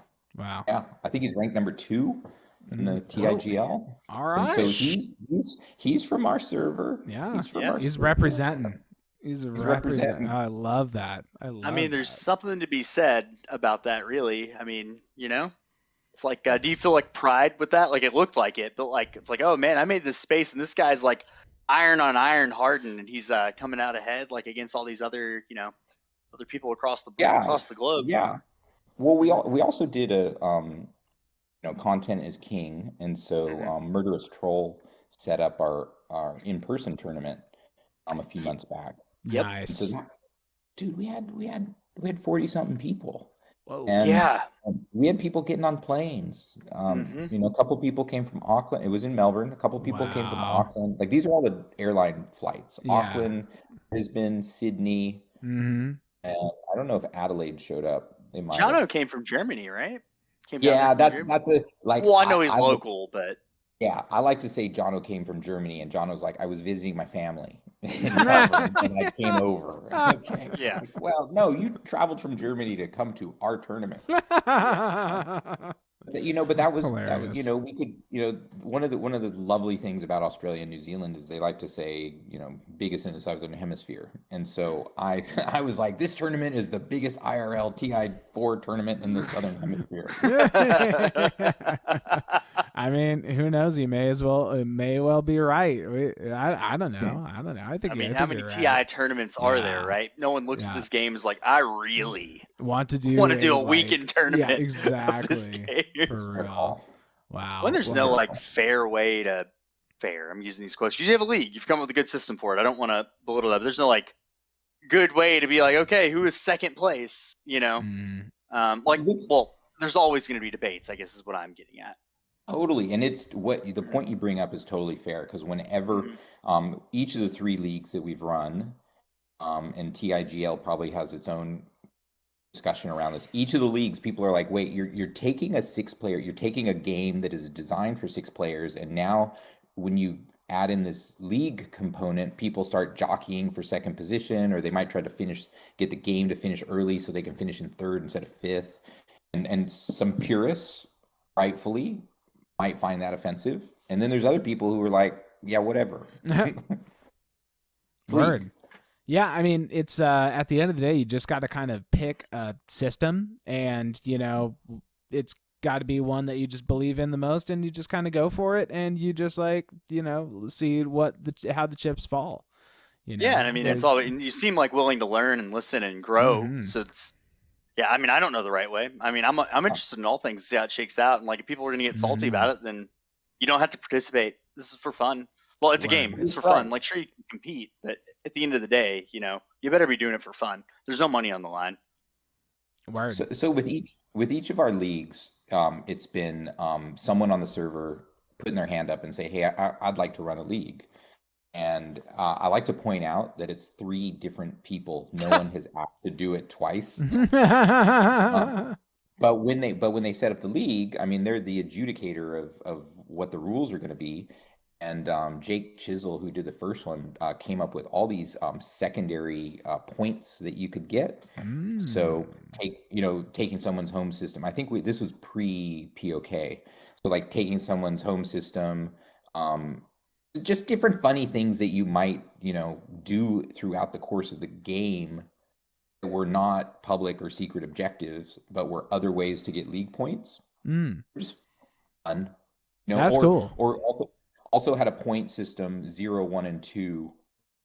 Let's just say you get 0 points for playing Jolnar because everyone wants to play Jolnar. You get 2 points for playing Arborek because nobody wants to play. So you would see people play Arborek where I want to get those 2 league points. I see. Just to flesh it out. I like that though. That's cool. No, that's really creative. Cool. Yeah. Yeah, I mean, I don't know how effective it is in gauging skill, but I think honestly, you get a win as Arborek, you deserve those 2 points. That's my opinion. Totally. Yeah. Totally. You didn't even have to win. You just had to literally just Well, there you go. Yeah. There you go. But the league points were about how many VPs you had and maybe a bonus for winning, and then these secondary. So there was league ranking, which was straight VPs, and then there was this secondary point system, which was about tie breaking. So if 2 people are on 12 points in league, who has more of these secondary points? And I think I was the top ranked player who hadn't won a game. I was running around collecting all these funky little, it's like playing a video game. Yeah, he's getting into every all the achievements, man. I'm trying to get the achievements, bro.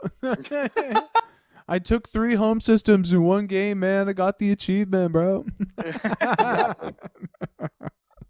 Wow, that is great. I think we should transition into just kind of since we've been kind of skirting around the topic, really where was the beginning point of this culture of competitiveness that kind of is just the background and in the ether of the server, and Sure. Yeah, I mean, there's a whole play style named after your continent at this point, and as someone who's experienced it once or twice, let's just say first time's maybe a bit of culture shock. Second time, it's like, I'm all in Warfare first round, definitely, yeah.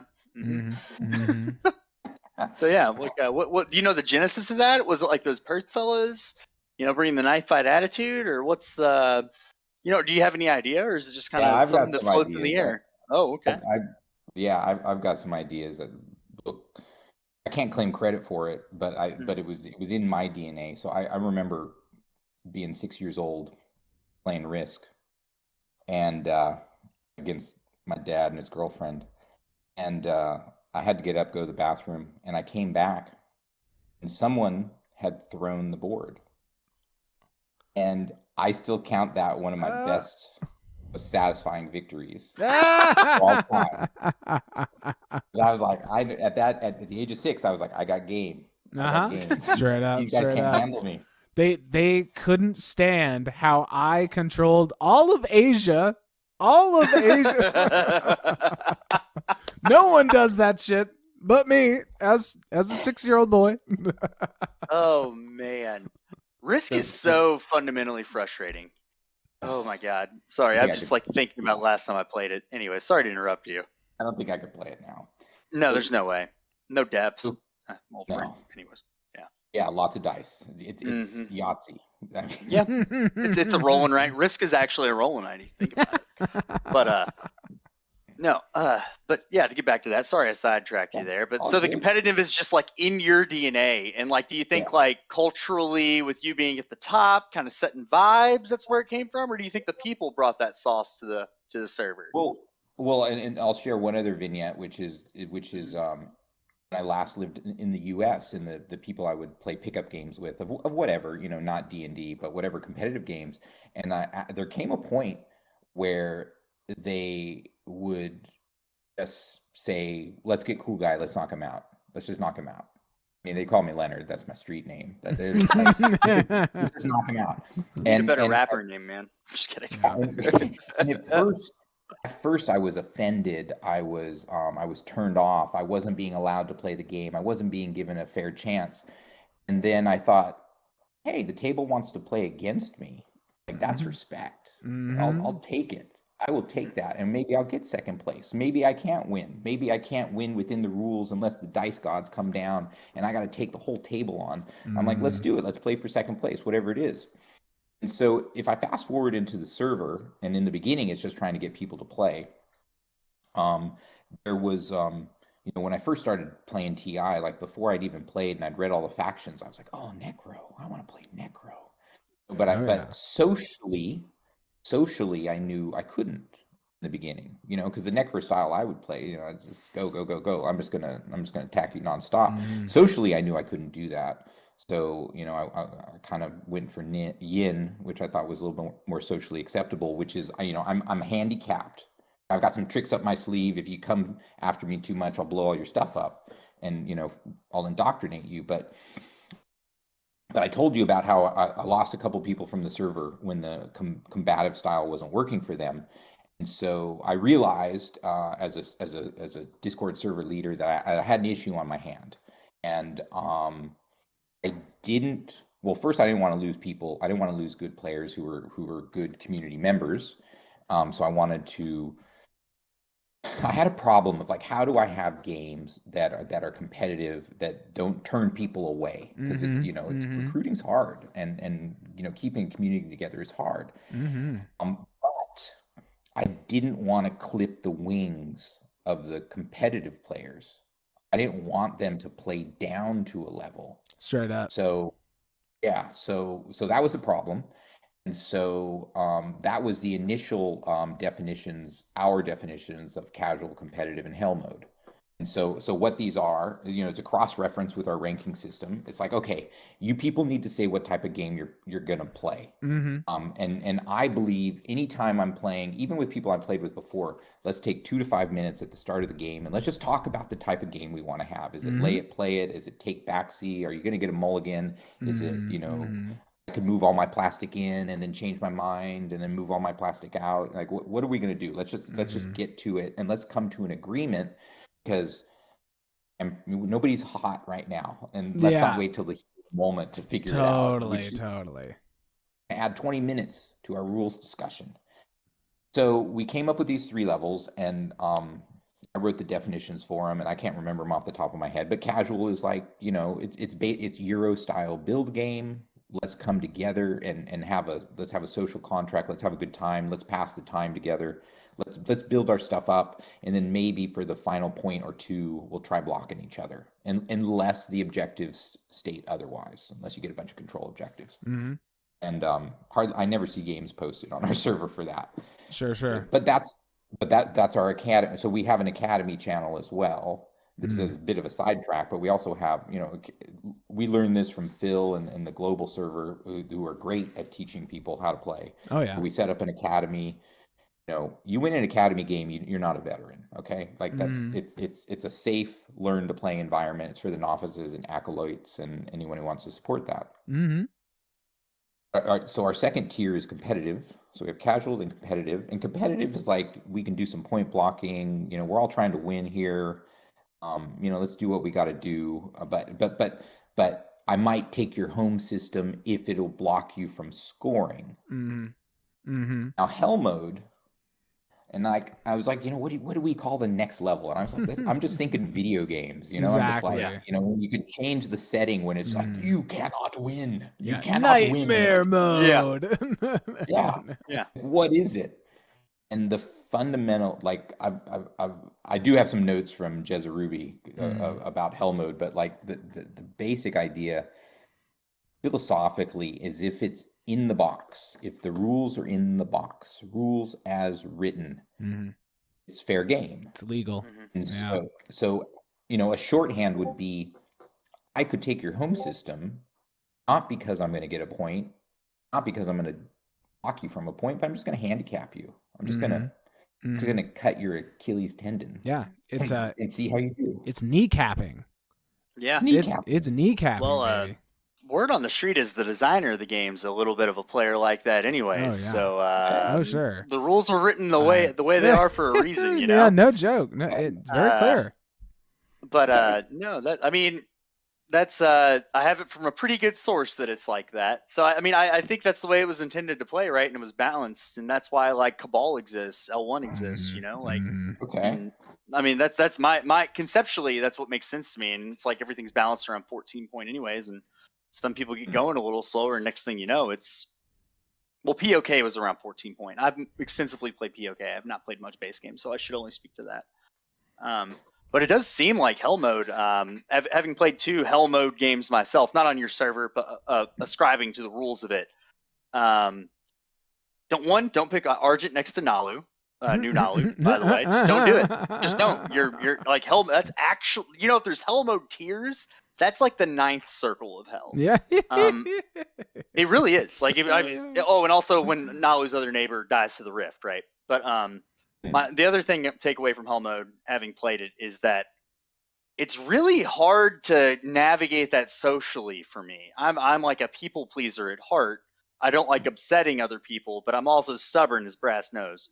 And I don't mind point denying or point blocking. It's and like going full on one way as opposed to the other is very difficult. And I enjoyed the game, and I learned so much about like Brass Tacks TI playing hell mode. Like, it made me a much better player. I think I look at the board differently after that. Like, and playing with Brass has taught me a lot about like maybe taking suboptimal strategy cards just because you can beat someone to the punch and stuff like that. But I think that's in my hell mode games, I thought that way more.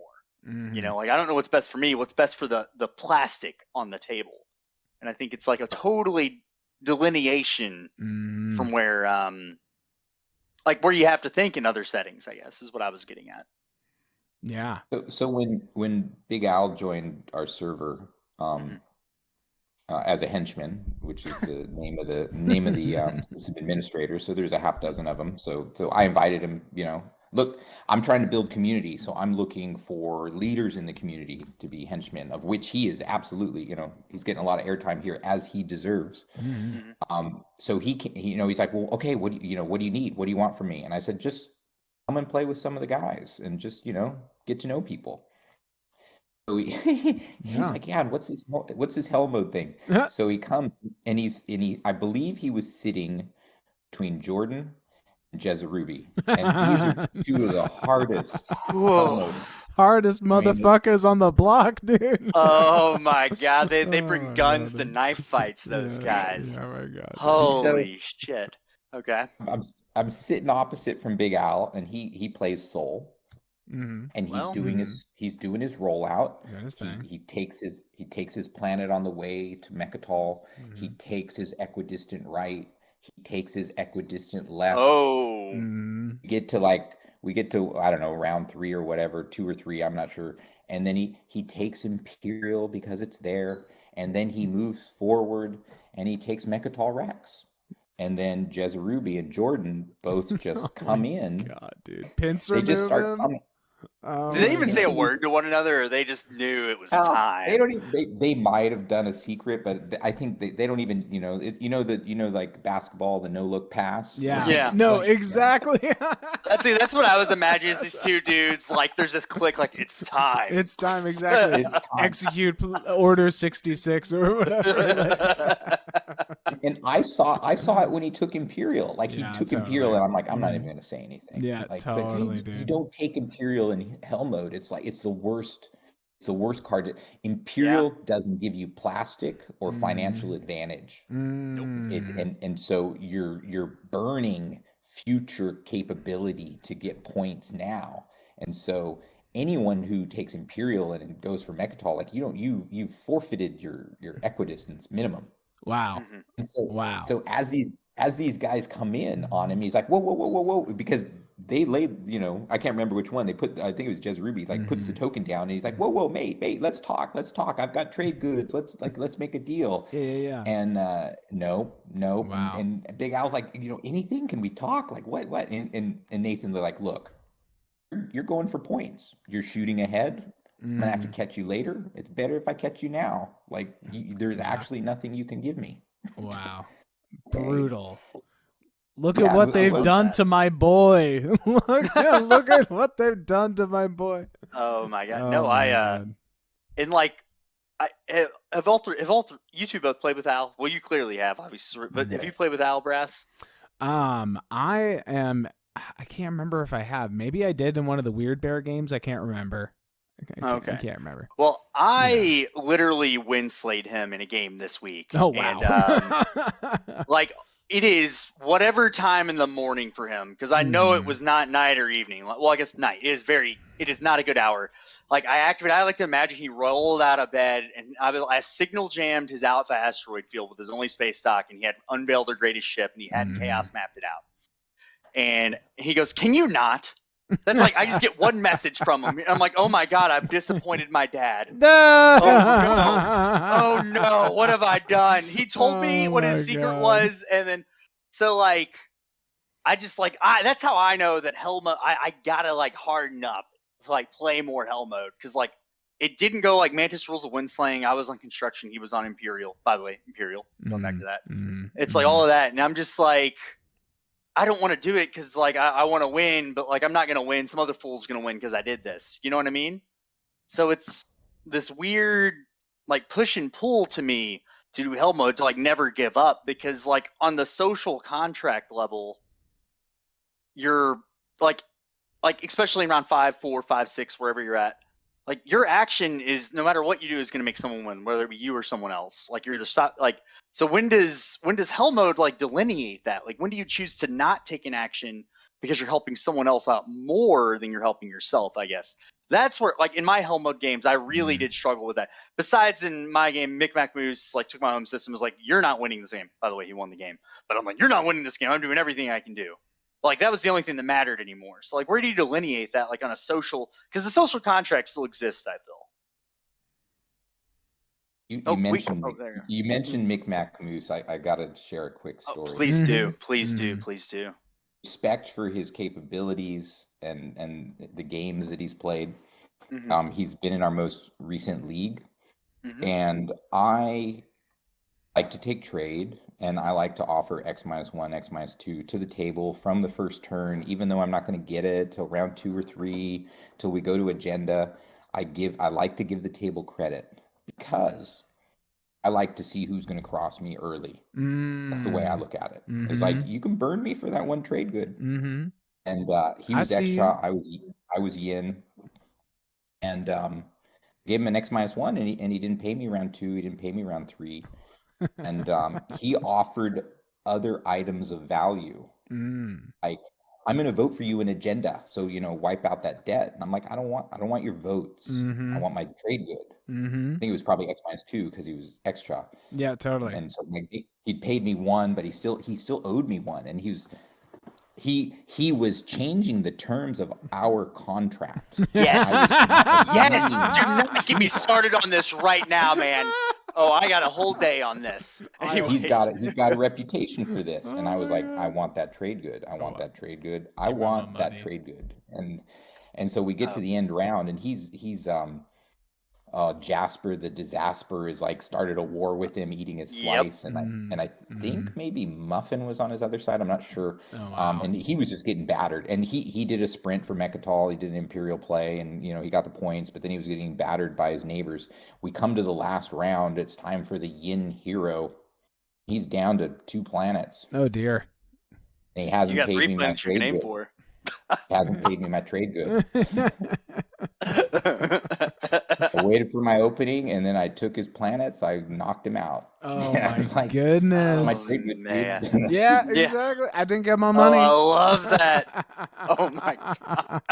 And that, ladies and gentlemen, is hell mode. Welcome. I heard welcome. The ultimate hell mode move from my good friend Biotic, actually. So, speaking of Yin Hero, someone Yin Heroed onto them with integrated economy, built a carrier, and then took their home system. Oh. Yeah, that is one of those brutal things I've ever heard. That is straight nasty. Oh yeah. my god. Yeah, wow. But no, that's insane. I love that story. That's a play of the week right there. Yeah, that's what that is. Absolutely. But oh yeah, you're up. Fox, getting back to your question, like, that's a really difficult one, and I do not represent maybe even the majority of the people on our server, like, as far as point blocking at the end. If you do something like, I philosophically, like, I believe in like it's what is it? It's like the image of a little creature inside the mouth of a crocodile, like trying to crawl out. It's like you go for the leader, even if second place is going to win. Like, you just keep hitting. That's me. Like, I'm cool with that. I know some people are like, well, if I take the leader out, then I'm just picking winners, and I don't want to do that. And I don't know if that's an Australian thing that I don't No. Yet. I don't think that's I don't think that's an Australian thing. I think that's just and that's like you asked us what our like guiding North Star was for the show, and like answering questions like that and talking to people and getting their opinions on it's kind of what drives me personally. And I think that's just a people thing. I don't think that's a regional thing or anything. But you all have this hell mode identity, and I think in hell mode, like, you just go, and who's the beginning. And that's why I was wondering how you navigate that situation. And I think that's a perfectly fine, as long as everyone's on board with that being the right way to play, and no one's going to be upset at you as a person for that. I'm okay with that, which rarely does happen. But you 12 hours playing a game and like you're this close to winning, and someone just hands it to someone else, maybe you get a little upset. Totally. Yeah. There's one thing about hell mode. If there's one point that I really need to get across on it, it's not quitting. And it's the idea that saying I can't win or I don't have a path is poor sportsmanship. Sure, yeah. Just like, hey man, I don't like. I've even written it into the definition. If you have one ground force on one planet, you keep playing, you keep going. I understand socially that some people don't want to do that, but that's kind of what you're signing up for. Yeah. Because fundamentally, if someone is offended by, I want to be careful here. If I'm playing next to someone who believes that I would violate the social contract by taking their home system, so then they lean into that and they push their infantry forward and they take further planets and they leave their home system open, they're getting an advantage against me. Because I'm protecting my home system. So I will tell new players, I take it as a sign of disrespect if you leave your home system underdefended against me. Mm-hmm. Just show me some respect. Put 6 dudes there. Just Sure. something. But if you're gonna have 2 there and you're gonna go steal the equidistant on the other side, so now you're getting 3 more resources than I am, I'm gonna take your home system. For sure. I think that's just generally a guiding principle of good play, right? Like one of the fundamental things in TI is action economy, like taking someone's home system. Like would you ever take someone's home system and sacrifice getting a point? Like if you had to choose between a home system is an edge, so that's not a great example. But I mean, I've been there though. yeah. I mean, well, Bresh, I've been there. Oh yeah. No, we've been there before. Yeah, we've been there. But I guess that's one of the fundamentals, right? Like that's what I always struggle with. It's like, how do you balance denying people points while scoring your own in a resource limited game? And that's totally, it slows the game down. And I don't think that's a bad thing. By the way, sometimes they go too quick and tempo gets ahead of you. And that's how I struggle with hell mode. It's like I don't even know how to slow someone else down in some of these games. You know what I mean? Maybe I'm just bad at budgeting though. So that's a me thing. That's just what I want to talk about. It's like how do you get that balance? It's just experience, you think, or no. Rest? I'll continue. Once you start point blocking, think about how hard it is to plot your own path to victory. And there's so many moving parts. So now you're looking at a neighbor and you're like, okay, they can score this thing, but I need to block it. And once you start taking into account what their path is, like there's 5 other players, you take into account all of theirs, and just the layers. I believe it opens up. If I'm playing Euro style, I can just focus on my slice and maybe a little bit on each of my neighbors, but nobody's going to block me. But if we're out of this Euro style and we're just like anything goes, and I'm starting to look at the whole board, like you've exponentially unleashed potential, in the stuff that you have to calculate. I just find it much more stimulating. I mean, we probably all keep playing this game because none of us have mastered it yet. No, you can't master it. No. Speak for yourself. Yeah. No, absolutely. It's just hard, man. Like I'm actually in a campaign game, and you are point blocking in this game because you have to win 5. Whoever wins the 5th game in 5 consecutive games is the overall winner of the campaign, and the victory points carry over.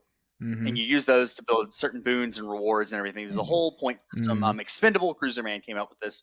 Actually, I think you all really go really well with the helmet because you are incentivized to point block and push people down. Yep. And there have been times someone's like, "Why don't you do anything about Mintac?" He keeps filling you. I'm like, "Man, I can't even fill my slice out. What do you think I'm going? Why would I go at him for?" That's what I like. That's just how I feel playing TI. And I could just now start point blocking him. And it's finding that tempo and going with it within the bounds of hell mode. I think that'd be. I don't think I'm saying my point very well. I'm sorry, guys. No, you're doing all right. Yeah, right. Yeah. It's like the negotiating aspect of hell mode and balancing, getting your own shit and stopping someone else's shit is incredibly difficult. And that's why I think, as far as strategy and the hell mode players that I've interacted with are supreme. As far as that goes, I think they're, that's just there. But I think the social contract stuff, I think in the interactions I've had have been, it's just a totally different book they're reading off of, I guess. I think intermingling those is difficult. You're up, Brass. I think that it's really the meat and potatoes of what we're trying to get here is that there's just that gulf of difference between those expectations and the different kind of cultures and understandings of what's going on. I've been running into this a lot lately where I will do an activation that I feel is just tactically sound and it accomplishes my goals. And, because it's just an aggressive move, by the face of it, I feel there's not really any point in talking it out with someone. So I'll just make the activation, and then it's like I get this blowback of just like I can't believe you would do this like without trying to talk to me about it first. Well, no, not necessarily the spoon thing. That was like kind of a different thing. Mostly I'm talking about that's his. Yeah. But that's his move. Yeah, that's his move. You were supposed to talk to me about this. I'm so disappointed in you. Dad, no. No, Dad, no. No, but no, I'm talking like, no, I think perfect example is a community game recently when I tried to get us to take Mechatol Rex, like first action that we had available because we had Diplo, because I had this whole like thing of like, we're so desperate for tokens for what we're trying to do. And we don't really have a lot of planets. Like we're like relying on Arcturus for the most of our influence. Like that's how desperate we are. So this guy's shaking his head, by the way. No, exactly. So that's how bad. By the way, we walked into a fucking buzzsaw in this game. No, seriously. No, seriously. Jesus Christ. So I'm like, we're so desperate for tokens right now. We take Rex, first action, work out a deal with Barony where they stall leadership until we use Diplo on Mechatol. Get the influence, they pop that, get the tokens. So we go in, and then Yssaral's just like, I cannot believe that you're like doing this and hopping on this system first action. Like this is so disrespectful. How could you do this? And then they play parlay, which is like really annoying and whatever. But it's like it still worked for us to get our secret. So ultimately, I was like not mad about it because I was like, dude, we're still scoring our secret. That's like the biggest thing for us as Nomad to unlock our commander, you know what I mean? But I've just been thinking about this like ever since it happened, and I was like, I literally can't understand the perspective of like, how dare you take Mechatol Rex from me like before I spend it for 6 influence for 2 tokens. You know what I mean? And you don't pay me anything for not doing it, even though I have the ability to take it. Exactly. I mean, like the ultimate point I'm trying to make is like, I mean, Mechatol Rex by definition and like the whole point of the game, it's the contestable system in the game. You know what I mean? Oh, and it's like by design. Yeah. By always design, in the middle. Absolutely. Well, okay, in the rules, unless shenanigans. Yeah. But like but it just really stuck with me because it really is just like a matter of different like perspective. And like I really think I don't know if this is just because it's like, is it because of community game, is it because of like the general meta or whatever, but it's like everything's gotten so boat floaty and like so diplomatic. And that's why I'm like so fascinated with like digging into all this stuff right now, because it's like I'm noticing elements of my play style that are really like rubbing up against the general meta in a way that's like disharmonious, you know what I mean? And I'm like really questioning like what is going on, because a lot of the stuff like really makes sense to me. Like I would do this play again in a heartbeat is what I would do. I would do it. Yeah. Well, I'd like to call something out there too, which is if I do an activation and someone leans into the social contract that they believe they have, which what are you doing? Why are you doing that? You didn't talk to me. I could pay you. Let me give a chance. Why are you doing this? They're asking for my calculations on my gameplay. And excuse me, I don't want to tell you what my secrets are. Mm-hmm. I don't want to tell you that I'm trying to block someone. Mm-hmm. I don't want to tell you that I'm setting myself up for my 2-pointer next round. Sure. I don't want to tell you any of that. So when they say, why are you doing this? You know, something like, would you feel better? I mean, they would. Would you feel better if I showed you my secret and I'm like trying to score my secret? Like, I'm not going to tell you that I'm trying to score a secret right now, because if I fail, I need to do it somewhere else. Exactly. Yeah. So I haven't come up with the perfect response to that, but usually it's just like, I'm doing it and I'm not interested in negotiating. Mm-hmm. And so that's why we call these games hell mode, so that's essentially that is pre-assumed in the beginning of the game, so that I'm going to step on your toes and you're not going to say why. Mm-hmm. You know, you're just going to take it. Totally. Do you think it's a more pure way to play the game, to get down to the like kind of the heart of the question? Like, as someone who's definitely played in both environments, as an American and you know, like kind of an Aussie transplant. Yes, but I wouldn't expose new players to it. Okay.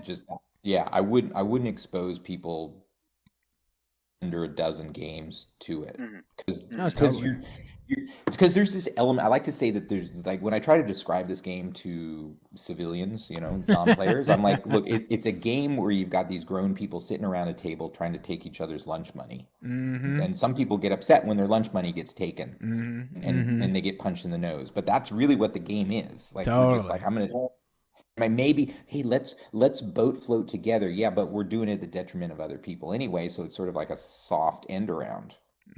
It's capitalism. That's what it is.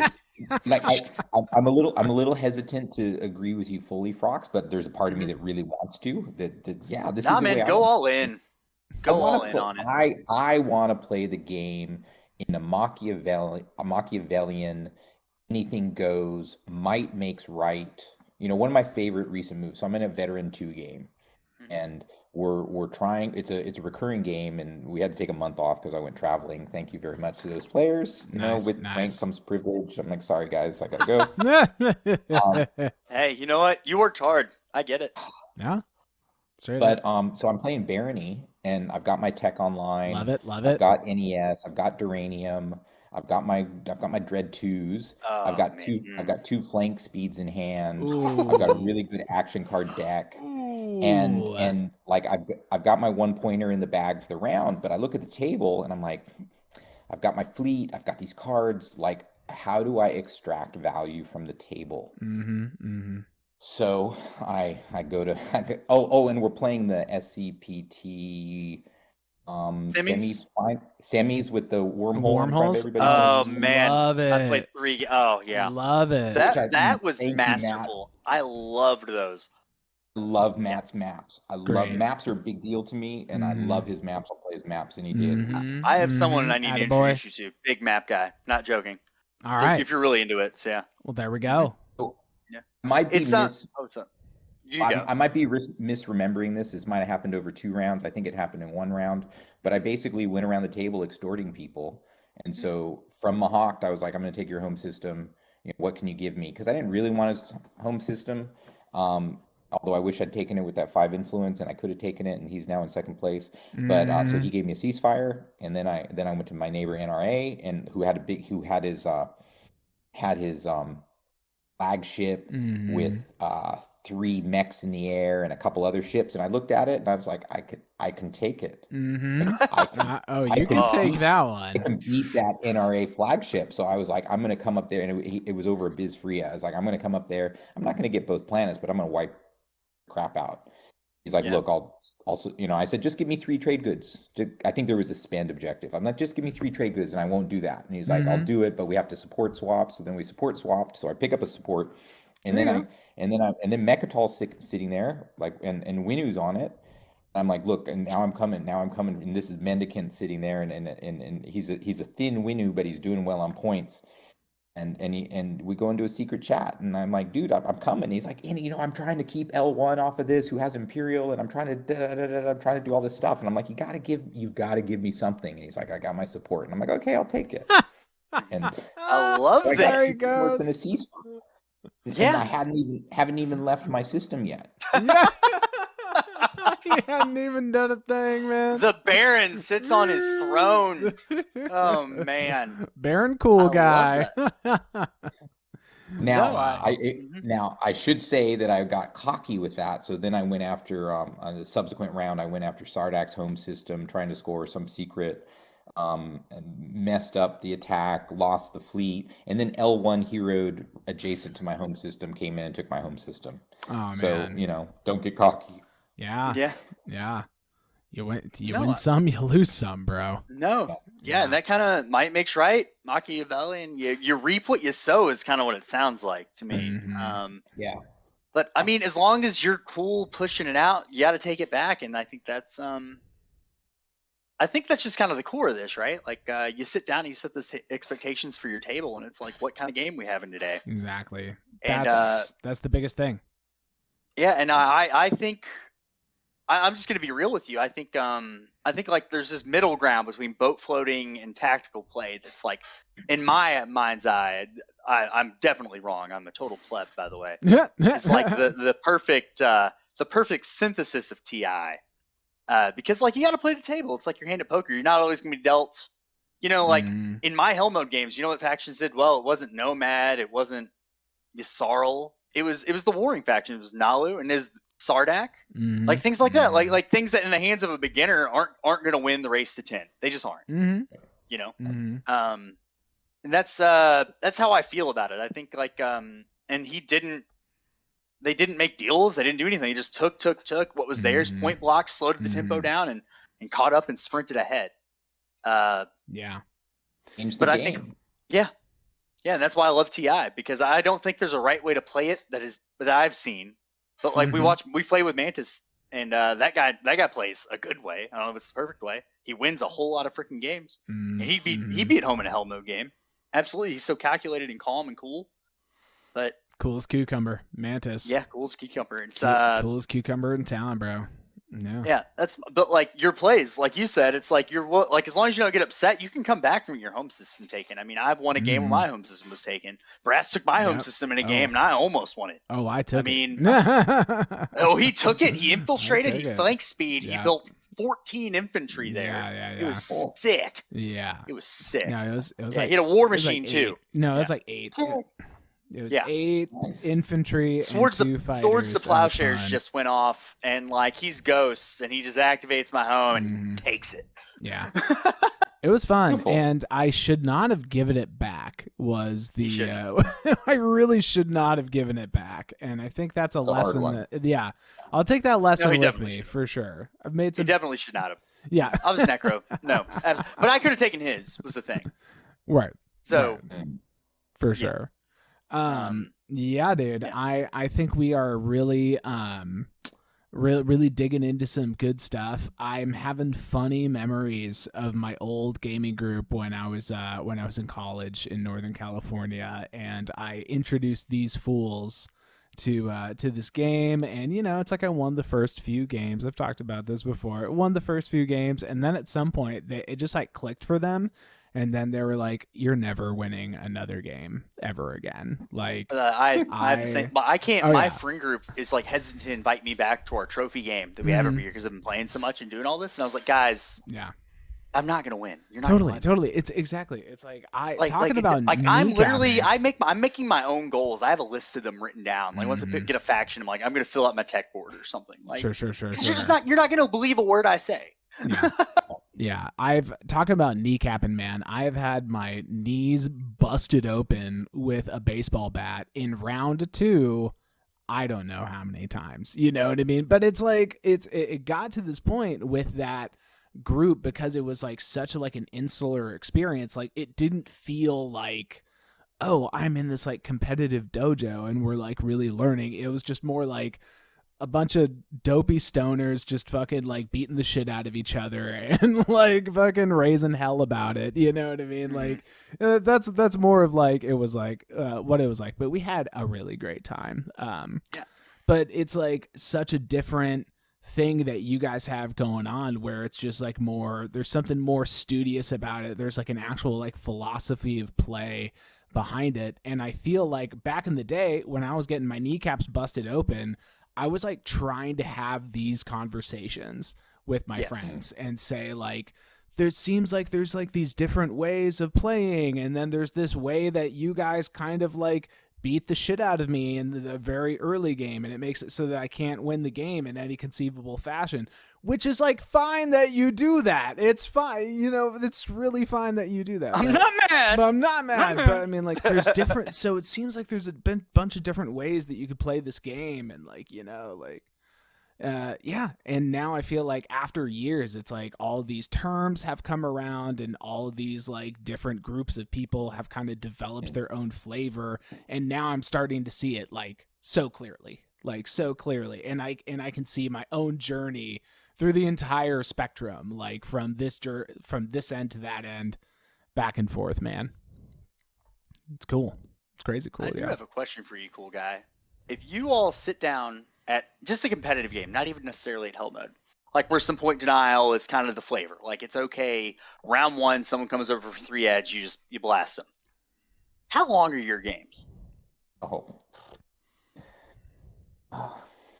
Yeah, man, they're not short. I mean, one of the differences we have on our server is the preponderance of recurring games. Mm-hmm. So just we got a lot of dads.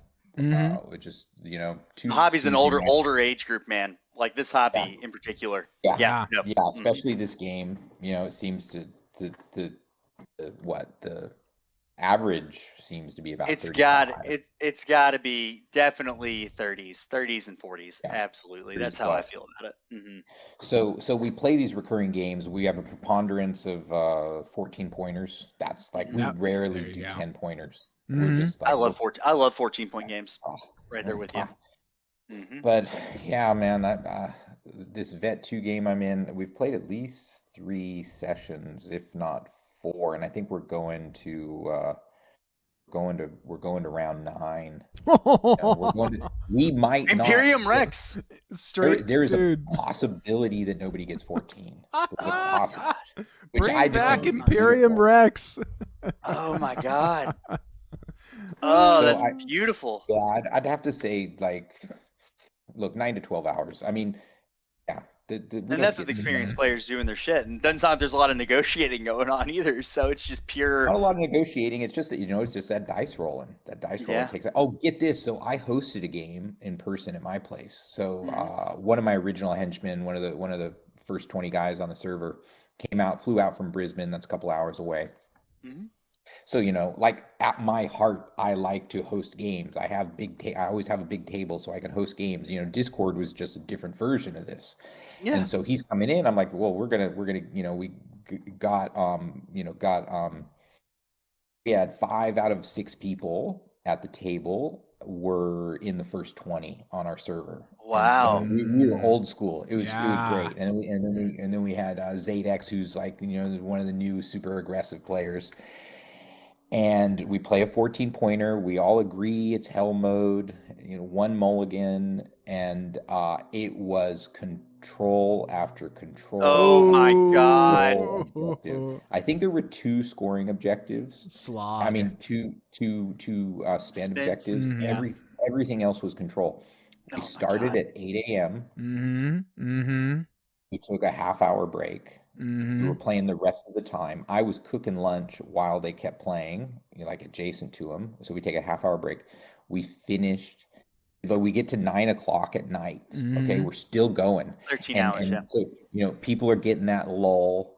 And we broached the subject. It might have been me, might have been someone else. Okay, well, it looks like, we were going to 12 points. It was like, it looks like we might not finish. Like, what are we going to do? How are we going to wrap this up? And then someone says, we're going to finish. And then someone else says, we are going to finish. And we're like, all right. And you could just see everybody was like, yeah. We went till 1 a.m. Ooh, baby. 17 hours minus 30, and like we're not jerking around, man. No. Y'all are playing TI, and it's control objectives. Oh my dude, gosh, that's the reason I ask is because my friends are, and like Brass's friends, we play that way. Like that is how we play. It's not like you ain't earning that. You are earning your points. Our games are average 13 hours. Like we always have one new person, so factor that in. But I mean that's what I'm saying. Point denial, it's arduous, and I think that may be why the appeal isn't there. I mean, it really is. Like you got to marathon it. It's and with it being the older hobby, a lot of new families, a lot of newer dads, obligations. I think that's a lot of the reason maybe the boat float meta came around, and that's kind of part of what I wanted to dig into. Let's get through this. Like 5 rounds. Pretty good. We can knock that out in 4 hours if we try real hard, right? Totally. So that's I mean, I don't know. Like a 14. I love it. I love the 14-hour grind. Like that feel. Even when I lose a 14-hour game, I'm just like playing it back in my head. Like after all of my tournament games, which are because I can't shut up, as you all can tell. Like 10, 12 hours and I go back and watch them right after it's over and jump around to highlights and like learn and see what's going on and think back through it. That's my level of obsession. That's how much I love this game. It just takes a special breed though to like want to sit down and do that. And I think that's like part of the hell mode appeal. It's like, no, we're doing this. You have to have that mindset, right? Well, look, and in that particular game at my place, I'm playing Mahawk, Oh. And I've got Murderous Troll on my right. I think he's Barony. He's got some big ass fleet starting to threaten me. And Jezzarubi, who is always a threat. He's always like part of his reputation is he's really good at building plastic. And so he's got this Nalu engine that's come online. It's getting really strong. Ooh. I can see that they're two of my threats. Yeah. To me winning the game, but I've still got my hero, and so I was able to hero that very. And I just love it because Jezzarubi is a player to be feared, but to the moment when and the Mahawk hero sits as this threat over the game. Oh, it's a black cloud. Oh man! And then people are like, "Come on, you need to block something." It's like, no, I'm gonna, I'm gonna do what I'm gonna do, but I'm not gonna, my hands like this. I'm not gonna tell you what I'm doing, but I'm just watching. I'm watching the board. I'm waiting for the moment, and then the moment I could see that both of those guys are getting ready to spring, and then that's when I slam the Barony into Nalu, and the look on Jezzarubi's face where he's angry, he's disappointed, not in me, he's disappointed in his game. Like he just seems like his game's going to shit now. Oh man, I love that feeling. So you have to revel in that. God, bro. That's such a good feeling though. Oh my God. I mean, in any game I'm in with Mahawk, I purposefully position my fleets in plastic. Like it is unbelievable. Like how you got to look at the whole table when you're playing this with these point denial places like Mahawk, Cabal, all that. You like vortexes. You never put your flagship right by the docks for the hero stuff. And playing in this non-social environment where you're playing to win, you're playing for keeps, like in the dojo where we got a vet in the chat, we got a vet 2 in the chat. Word. You're playing for keeps. Like you really got to be purposeful where you're placing things. Straight up. Because in other racing games, Bort has won a game with me where he had a cruiser and 3 infantry on the board for 5 rounds, and no one took his planets. And you were in that game, by the way. Yeah, no, totally. That was some extreme boat floating ridiculousness, and I will admit to floating Bort's boat to the highest possible level. But him and I are in a pissing match for the first 3 rounds, and we can't deal with that, though. You know what I mean? Exactly. Like his Obsidian, it's 4/4/4. He has 5 secrets, and we're like, he's not. Oh, he scored all of them. Yeah, totally. So totally. Yeah. So that's the weird. That's what I want to see, and what I want to I'm hoping springs from the TIGL being in your server. I do want to see these 2 types of players sit down at a table and see kind of how it goes. Like, what if these 2 boat floaters are next to each other? They're keeping things rolling while these 2 hell mode people are spiking into one another. Striking in weak spots. It's I do want to see that board kind of take place, I don't want to create a controlled experiment or something, but I do want to hear some stories and kind of see what kind of power structure comes out of the game, I guess, and see who wins, I guess, when it comes down to it. That's what the game's about, right? Yeah, and what winning is its best argument. I don't know what I don't know how to put it, but it's if you got a style that you can win with, go for it. That says something. Yeah. Then that says something for sure. But CoolGuy, we are kind of in a bit of an arc. Brass and I have discussed this on air, off air. And would you be open and available to come back? We want to have a round table after we interview people, talk about the styles and go through it. Have whomever we can dig up, talk hell mode, sit at a round table, talk hell mode versus boat float, and just kind of get into the philosophy of it all. Would you be interested in coming back for that? I'd love to. That sounds getting into the weeds. Yeah. Yes. No, I love that stuff. Hell yeah. I love that stuff because part of I look at boat floaters and I might put some of the Hollywood people into that area. Maybe I think there's a little bit of overlap. The people I can't win. 1,000%. I can't win. Why are you doing this? Why? Let me pay you something. And it's come on, man. Yeah. Okay. I was in and look, I respect. Sun Tzu is one of our players, and he's an absolute boat floater. And he's done really well in our leagues the last couple of years. He won a league one year, and I'm in my first game with him, and I attack him on Mechatol, and he's like, "Why are you attacking me? Why didn't you give me a chance?" I'm like, "The stuff we were talking about." I'm like, "You're sitting on Mechatol. I didn't want to talk to you about it because I didn't want you to dig in.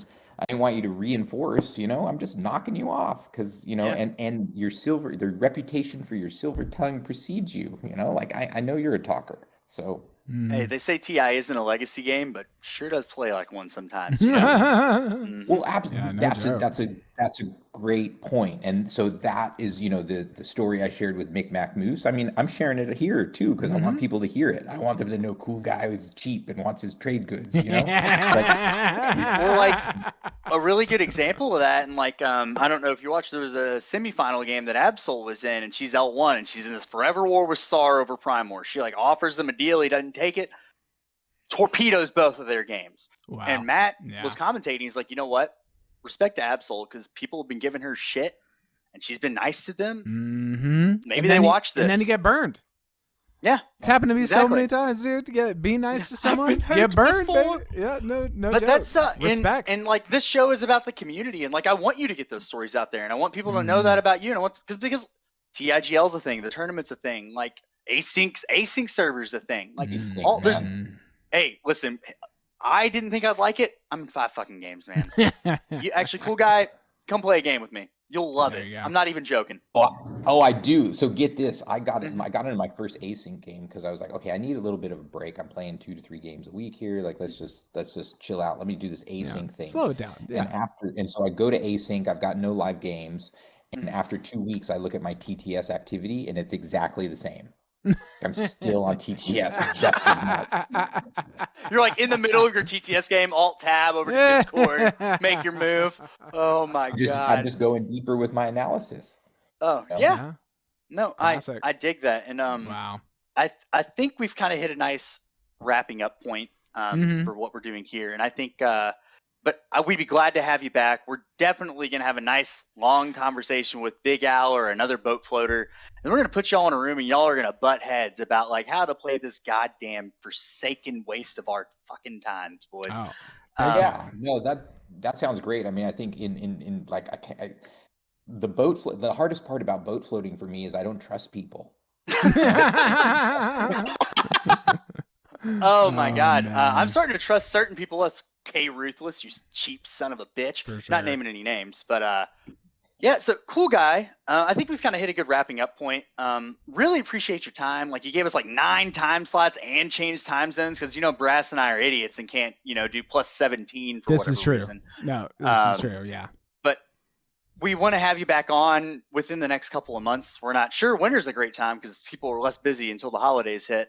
But thank you for your time. We hope to see you again. And we're going to stay in contact. Hang out on the server. Hop in a game with us. We play Facebook games together.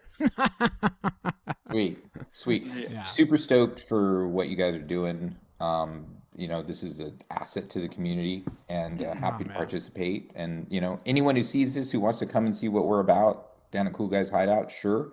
Come on over. I do have a preference for speaking in AEST and AEDT time zone. Those are the Australian. That's my time zone. Exactly. That's Melbourne time zone. Yeah. and that's probably the first reason. Playing games. Second reason, trying to get our time zone friendly.